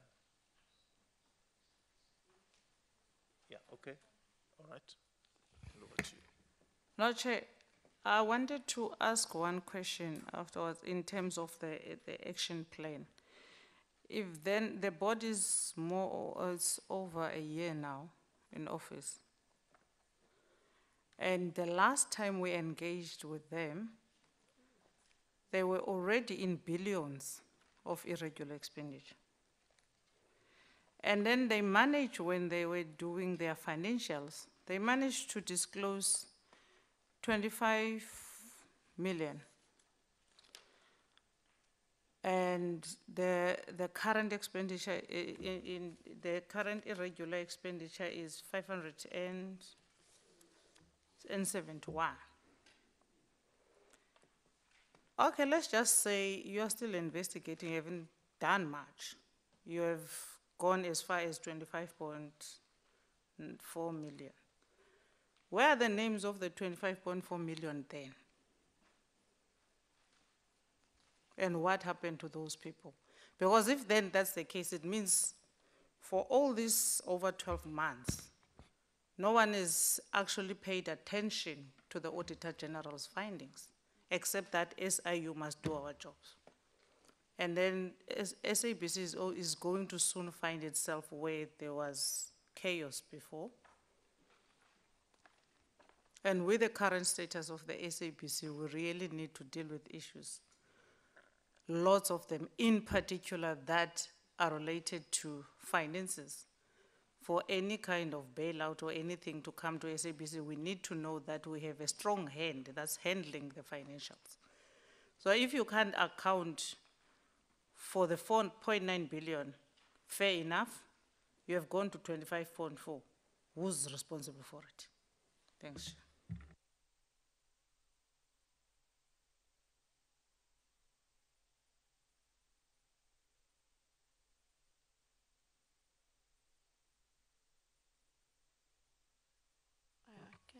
On the 25.4 that you disclosed to Auditor General, where is that one? That particular report. It's a drop in the ocean in terms of the 4.9 billion. Fine. But the one that you disclosed, where did you get it? At least that one you have. Excuse me, ma'am, if I may just clarify, is that the one that says irregular expenditure under investigation? Is that the 25 you were talking about? That's a specific procurement contract, and it really is not yet concluded. So it's also still, it's literally still under investigation. So we are in the process of trying to identify the responsible individuals. So are we? Sorry, Chair. Okay. So in a nutshell, all these 18 areas that the Auditor General has identified, nothing has ever been, not concluded, but you don't know who's responsible for anything of all of those in the 571 billion. Leave the other billions that were not your problem. The one that is your problem. So Chairperson, through you. So really only 7 of the items as reported on page, under 2.3, page 6, has been concluded and is in the process of going through the various approval processes. The rest all needs to be dealt with. Okay. No. Can you repeat yourself? Which document are you looking at and which page? Sir, it is page 6 of 11. Okay. In the year to date. This one.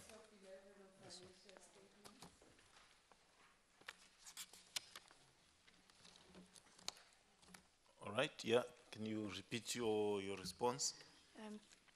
Thank you, Chair. So in the year to date, the team who is responsible for the investigation have concluded their investigations on these items and is in the process of presenting it to all the relevant governing bodies who needs to approve it. But for the rest, and that 571 is made up of nearly 7,000 line items, hence your very long report. Each of them needs to be investigated. But we do have a plan. Unfortunately, the plan only... So, okay, just to make sure we're all on par. So the items you're referring to, it's the table on page 6. Yes, sir. And the ones that you have dealt with are the ones that you say you have approved, that I say approved by CFO. That is all of them, 1, 2, 3, 4, 5, 6, 7, the 7 items. Correct. Oh, okay. Those 7 items are the ones that have been investigated. Sorry, Chair, which documents are you using? We've been wavering to each other here, and Tombi's not doing her job. All right, this one? We don't have it. No, I don't have it. Tombi's just seated there. But Chair, I also have a problem there. Now, these ones are the approved ones for condonation. And yet, perhaps they've been tabled to the portfolio committee. So it means they are satisfied with the reasons why the law was not followed. But that's exactly what we want to know. You may be satisfied yourself. We have another lens to look through it. You approve, we may not approve. Can we get at least that? Who was responsible where? And why was that? Because irregular expenditure, most of the time people say, no, it doesn't mean money is stolen. It just means that something happened and we had to deal with it.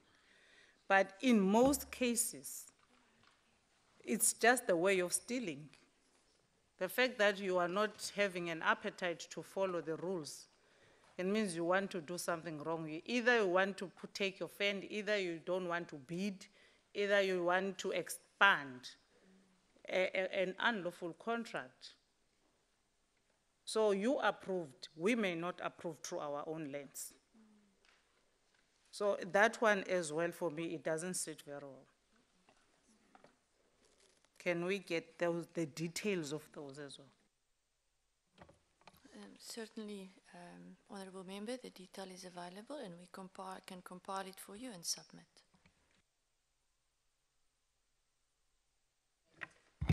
So, okay, Chair, you can roll on when do they come back so that we can engage meaningfully, because now we don't have information to engage on. When ask SIU to help you, they reported thoroughly on details, who, how much, what happened, consequence, status.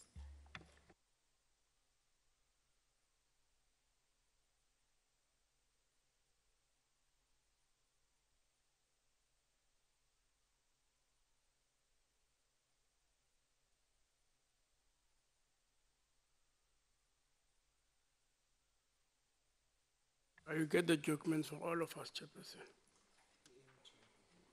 Since as if others are talking, we are just looking around. And I did tell Ndom because she must get documentation. All right.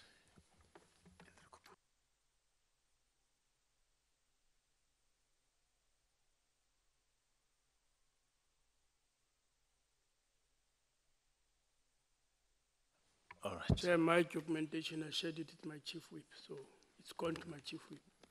And I indicated that to him whilst I was in the house. So I don't know what argument is it doing. We're supposed to get documentation if you want to have a fruitful meeting. No, that's fine.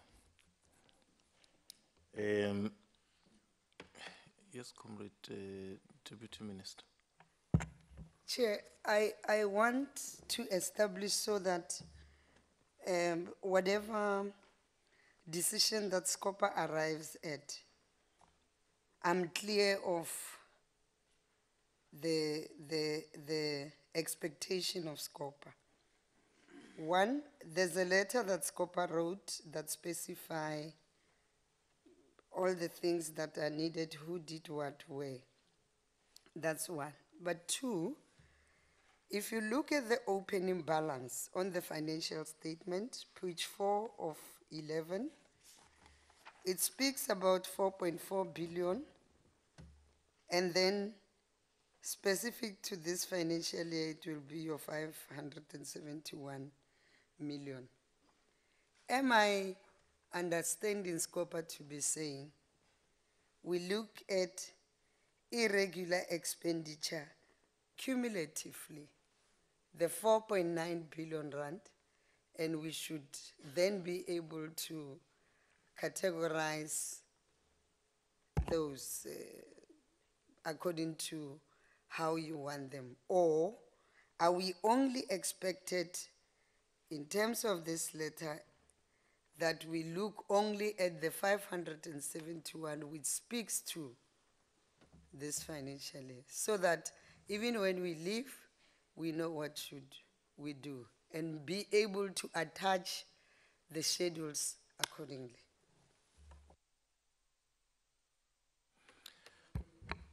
Yeah. Deputy Minister, where is your DG? Because you can't take responsibility. Why is he not answering? Because we thought that they were exchanging with those that the PFMA is directing us to do the work with, the accounting officer.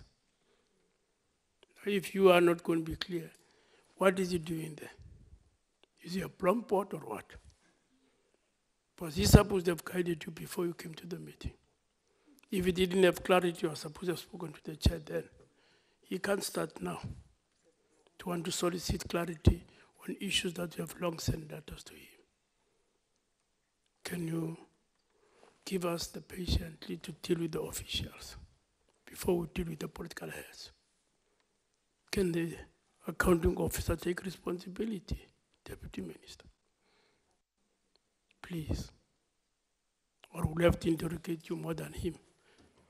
And the PFMA is not allowing us to do that. You're not active in the department. And the correspondence is between us and the accounting officer. All right. No, I hear you, comrade. But of course, we're coming to that because what Comrade Mente has done is to say, you have not complied. And from what we are seeing, the SABC has not done what it was supposed to do, because the investigation of irregular expenditure is not done because you're coming to SCOPA. It is done because it has been identified. So all she was saying was that, okay, fine, you have not done your work, but there are 7 items that you say you have investigated. Okay, fine, give us information on those. But fundamentally, our concern is regular expenditure and your compliance with the law, which is that once it is identified as irregular expenditure, firstly, it must be confirmed, and once it is confirmed, it must then be investigated so that it is either condoned or there are people who must be held to account for not following processes. Now, here, we're sitting with a figure of 4.9 billion. That has not been accounted for. And we want accountability for every cent of that amount, not a particular segment. Now, here is the context, so that people must not think we are just speaking from the clouds. When we went to the SABC, except for one case, almost all the contracts for Sekela Xabiso were for the investigation and the final determination of the quantum of irregular expenditure. And in the last meeting we had with the SABC at your headquarters, by the end of May, Sekela Xabiso was supposed to give you the final report on their investigation of all the irregular expenditure. And that was last year. So when we say, give us a schedule on your irregular expenditure about ABCD, our assumption and understanding is that you long had that report last year and you have processed all those things, let alone the 571, which was committed in the last 12 months.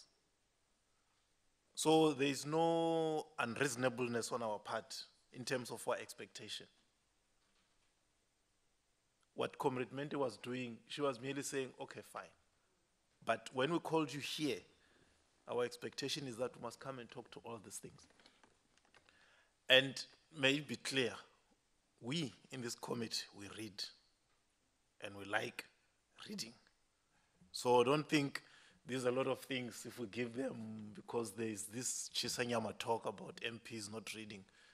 It's not us, maybe others. So when we want information, we said we want details. We don't want generalities because they don't assist us. So our expectation on you, and that's why the question that Comrade Kekane raised about momentum, continuity, what has happened? Because you are not starting from scratch. There was work that was being done. So our expectation was you came in, you continued. And by now, you should long have cleaned and cleared everything. But to look at the report of the Auditor General, what is the qualification issue? Incompleteness of irregular expenditure.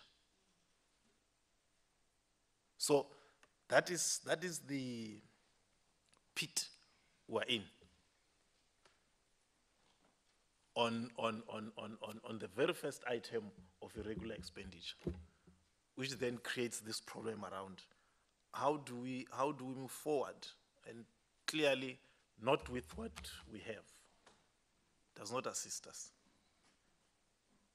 Want details, want information. Now, what we would want to suggest from our side, it's next week Tuesday, the 13th. Now, you see, Chair, if you don't have this information, then at least you must come and tell us what has happened to the Sekela Klabiso report, which should have come out by May last year. That would have now May, June, July, but last year should have come out with everything, so that we have a sense. But I also remember that I'm sure comrades will recall that when the SIU came in, there was this issue of the internal forensic unit of the SABC, which was, in terms of the agreement, given certain aspects of the irregular expenditure to investigate and specific cases that were referred to the SIU. So what has happened to the work of your internal forensic unit in relation to this irregular expenditure? So that we can answer the question of Comrade Keka. Do we have continuity, or you starting from a clean, you know, today when the Auditor General was saying to us, the current leadership, there's a sense of wanting to get things done. I said to her, you know what, I'm getting dizzy with the new people who have a sense. And in less than no time, they are out. New people come, they all have a sense, but we're not making progress. There's no movement.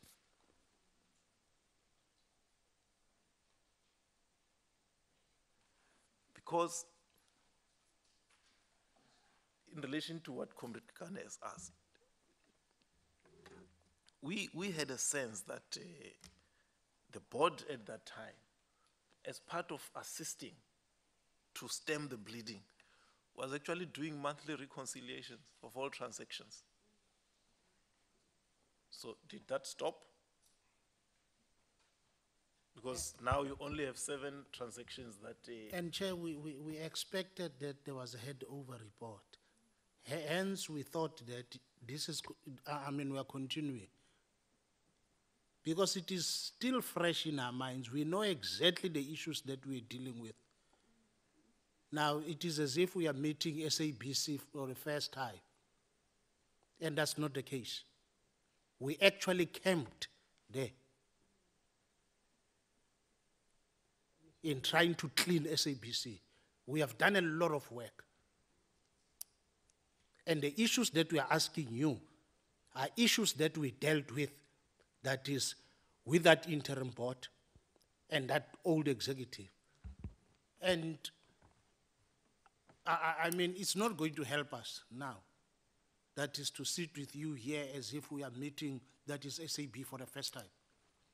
We want continuity on the issues that we have done, that is, we have been doing. Now, I really don't understand, Chair. That is why I said maybe we need an answer on that one. The momentum, the continuity, the handover report, that is all those issues, so that at least there's sense on what we have been doing.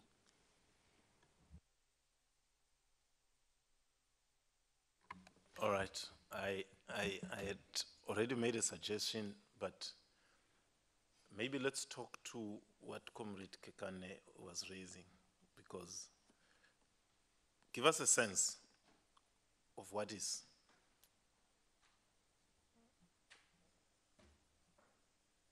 Give us a sense of the state of things before we tie down the issue of what we think we may need to do from here. Thank you, Honorable Chair. Let me start maybe by explaining the Sekela Xabiso issue. Sekela Xabiso was helping with irregular expenditure, but it then turns out that the way Sekela Xabiso was commissioned to do work for the SABC was irregular. That's why the whole issue of Sekela Xabiso was then a subject of the SIU investigation. So what then resulted is that the work that they were doing was then stopped because the contract was then being investigated. So the team then started doing a lot of work in-house, and that basically affected the momentum. That's one. But in terms of the handover between the interim board and this permanent board, honorable members, you will recall that the interim board members are part of this board. So 4 of them are part of the board. So reality is there was no loss of experience and understanding of where the cooperation was. When the chairperson was starting the session, he touched on a number of things that were the themes that you last spoke about, which was, for an example, the issue of stability at the leadership level. Those issues, for an example, were addressed. At the time, we did not have permanent CEO, CFO, and the COO. So there has been quite a lot that has been achieved. Unfortunately, when it comes to addressing the issues that you've raised around people that are involved, yes, there hasn't been much progress in finalizing the investigations. But the work that the SIU is doing addresses some of the things. So I wouldn't want to create an impression that there is a loss of momentum in that instance.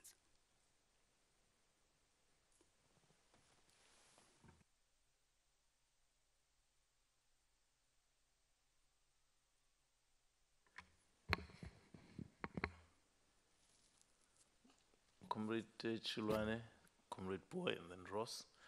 But I want us to Yeah, Chairperson, my apology. I just wanted, I thought maybe I'm whispering you wouldn't hear me. I just wanted to suggest that why can't we just get a new date? SABC must just go back and prepare, and then we come back and we engage. Because now we're getting bits and pieces of information. It's not assisting us. Thank you. I'm sure, Chair, you realize that we are lawmakers. And you are not quoting any law that exempts you from what you're saying. Because we expect anybody to have continuity in terms of the law. There's no new person there. The law, everybody knew that the law functions in this way. And this is what is guiding the SABC. And when we came in, we came and looked at the law and we then says, this is what the law says and this is what is our expectations.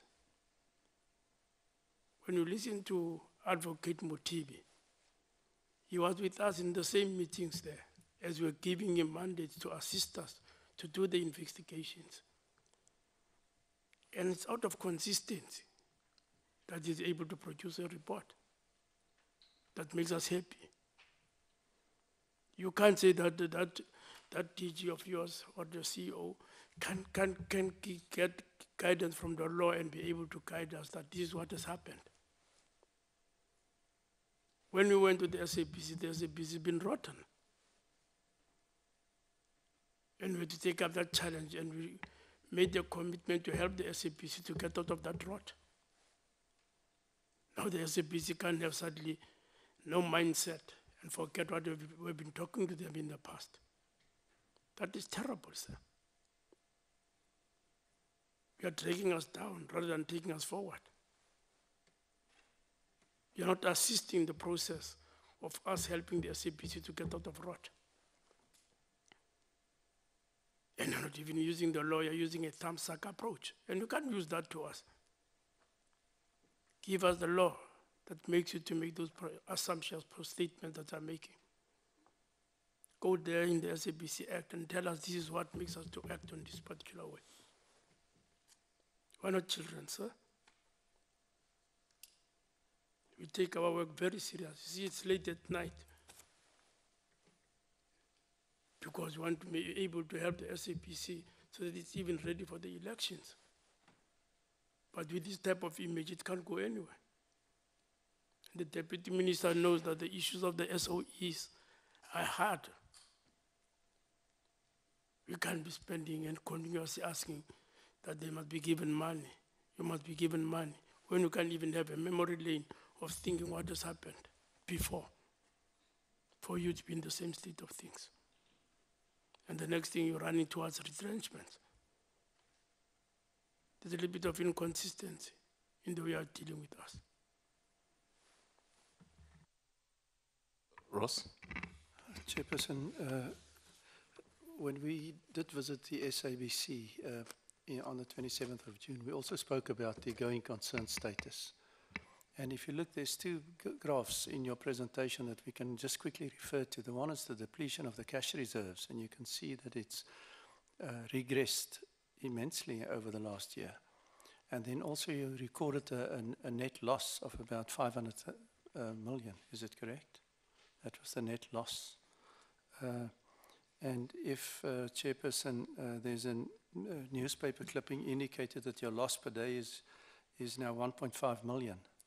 Now, those are alarming economic indicators, and we spoke about it a year ago. So the Honourable Boy is quite right to say there was a huge regression in terms of financial progress. And that's the concerning trend that we deal with, and that's what makes us so anxious in this regard. Because certainly if I don't know, and it was exactly the same topic a year ago, whether you're still able to pay your employees. And if I look at the number of employees, it is 40% of the expenditure goes to your salary bill, which is 3.1 billion per year, and 3,376 employees, and perhaps freelance people of 2,400. It's a huge responsibility that we acknowledge that time is of the essence, and that we need to get it right. And then we note the irregular expenditure of 571 billion. So it's not good economic indicators that you have to present to us, but in terms of the accountability, benchmarked against what the SIU presented tonight, the progress, it's just that you lack the progress and the continuity. And that is the problem. But Chairperson, I would like to say that a bit of light in the tunnel is that the Deputy Minister comes from the Finance Department, and that she exactly pinpointed and said, let's perhaps make the proposal that we focus on the 571 billion irregular expenditure and not on a million, and not on the 4.9 billion. Because if the report of the firm that was mentioned could be so firm, it is going to take a lot of time. And I think perhaps it's the opportunity for this delegation to play open cards with us tonight. What can we expect? Because there's a call and a proposal from one of my colleagues that I would support, that you go back and prepare and come back to us. But be open to us and to say whether you can present a report on the 4.9 billion, which if you don't have the report, To start afresh with that, it will be an immense workload. And to say, I like the proposal of the Deputy Minister, if she can make that proposal, that we focus on the 571 million in terms of irregular. But certainly that we have some clarity and certainty, and that SCOPA, through our expertise, and the Chair noted that we read a lot, that we can make some proposals how to assist, to see that we prevent the job losses, but that we see that we get to some functionality in terms of the financial obligations of your institution. Thank you. All right, I want us to tie this down. Comrade Kekan. I support the earlier suggestion from Chilwani and Mente that there is a clear letter that we send to SABC. Let them follow the letter that we sent to them. And maybe as part of the guidance, they should also meet with the interim board, if they did not. And maybe deal with the issues that we have dealt with, so that when we meet with them, we want to continue from where we left off. On the issue of the Deputy Minister, the Deputy Minister is not a functionary. The Deputy Minister is an authority, executive authority. The accounting officer is the chairperson. He is in terms of the PFMA, the chairperson must account to us here. We are merely suggesting that the Deputy Minister must come in, and I don't know why. The Deputy Minister must just give guidance, but the person who must account to us here, that is the chairperson. And that should be very clear. No, that's fine, comrades. You're agreeing with him. All right. No, that's fine. The date that we prepared for you in the morning, because we could see that this road was taking us to a dead end. It's next week, Tuesday, the 13th.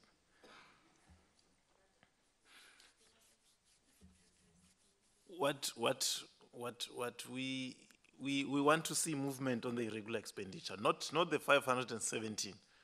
Because if you are going to deal with the qualification, you must deal with the irregular expenditure and get to the bottom of it. I mean, here the people from the AG must engage them, you see. So from an accountability point of view, we want accountability for every cent that has not been spent properly, as well as the fruitless and wasteful expenditure. If on Tuesday you don't have all that information, we must nonetheless have a discussion on how this thing is handled, because it's not as if you can just ignore it and it will just fade. It will remain there until you act on it. I don't want to say that your management is paid handsomely.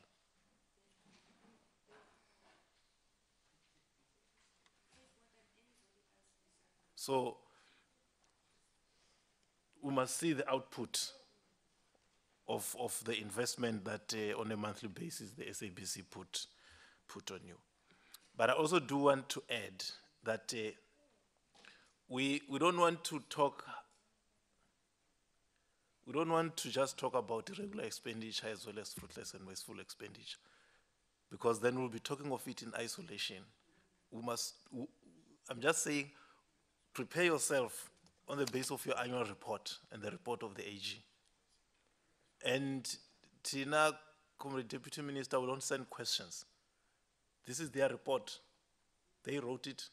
They should talk to it.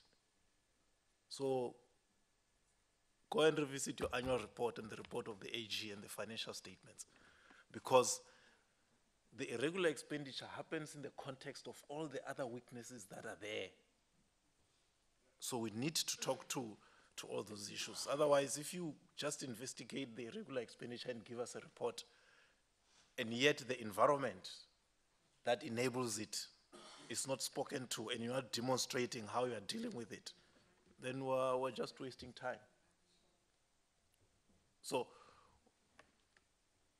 we want, because here's the question. if you only have investigated these 7 issues, what is the work of your internal audit unit on a daily basis? What are they doing? Fine, maybe they are busy with current things, but what is their level of capacity? You are qualified, ever since the AG2, you are qualified on a regular expenditure. I would imagine that that will be your area of singular focus. But it's almost like you're focusing on everything else except that part.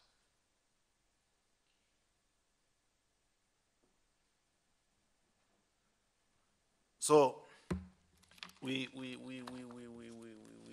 want you to, so that when you tell those workers that who are retrenching you, they must be satisfied that there is nothing else that you could do, rather than having money, you know.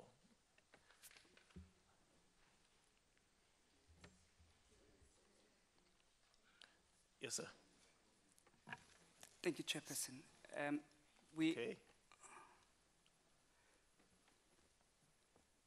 We accept the responsibility that we've got to go prepare and come back and present. But there is a bit of a challenge with Tuesday. We humbly requesting another date because Tuesday the 13th, there is another confirmed engagement that we can't get out of. The delegation that is here needs to be the same delegation that attends the sitting. Come here. Come. Yeah, I'm listening. Oh, you're saying Tuesday is not... It's not possible. Just a minute.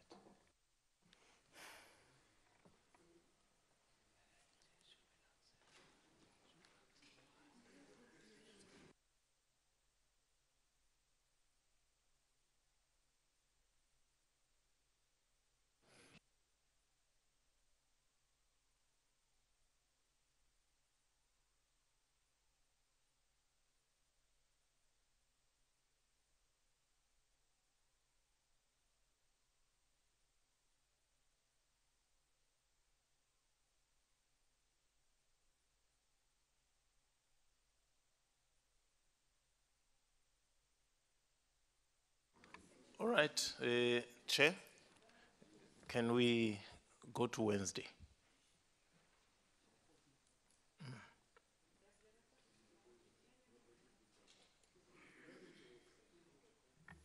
Sorry, ma'am.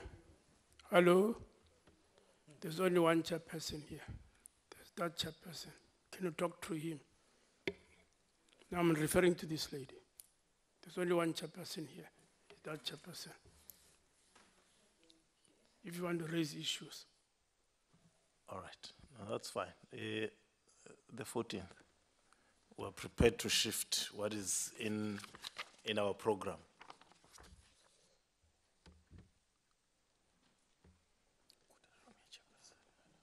I'm looking at the chairperson of the board. The CFO wanted to. I'm talking. Agreeing to the date. No, I'm talking to. No, I'm talking to the chairperson. Isn't it the 13th? You said you have a confirmed engagement. So I'm coming back to you. I'm saying the 14th.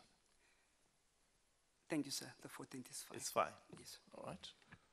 And that settles it. Now, we're not going to send you another letter. I hope it has been properly captured in relation to our expectations. I've said the irregular, fruitless and wasteful expenditure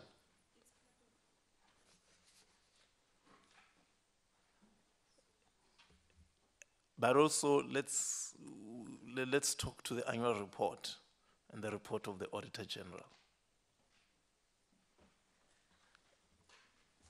All the matters that have been raised there, because we cannot talk to irregular expenditure, fruitless and wasteful expenditure in isolation to some of these challenges that are there.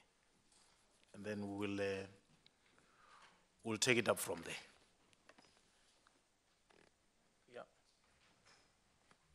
Can we also agree that at least by Monday we receive the documents? Because we don't work like a portfolio committee. We don't work on their presentation. We study documents on our own.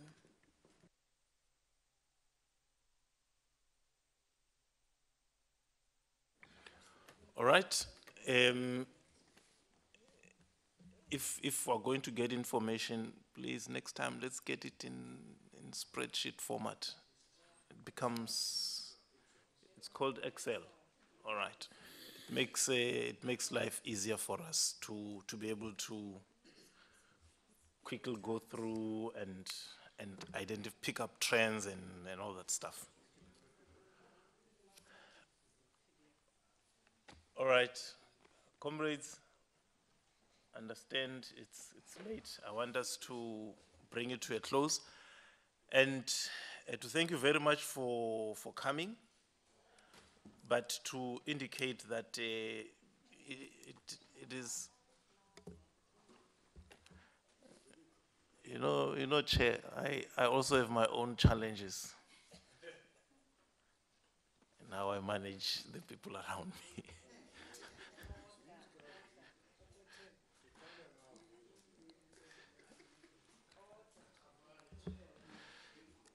Yeah, I just want to say, and especially you comrades, just to remember that when we first met with the SABC, you recall that we had a management team that was very contemptuous of us, who could see from their body language.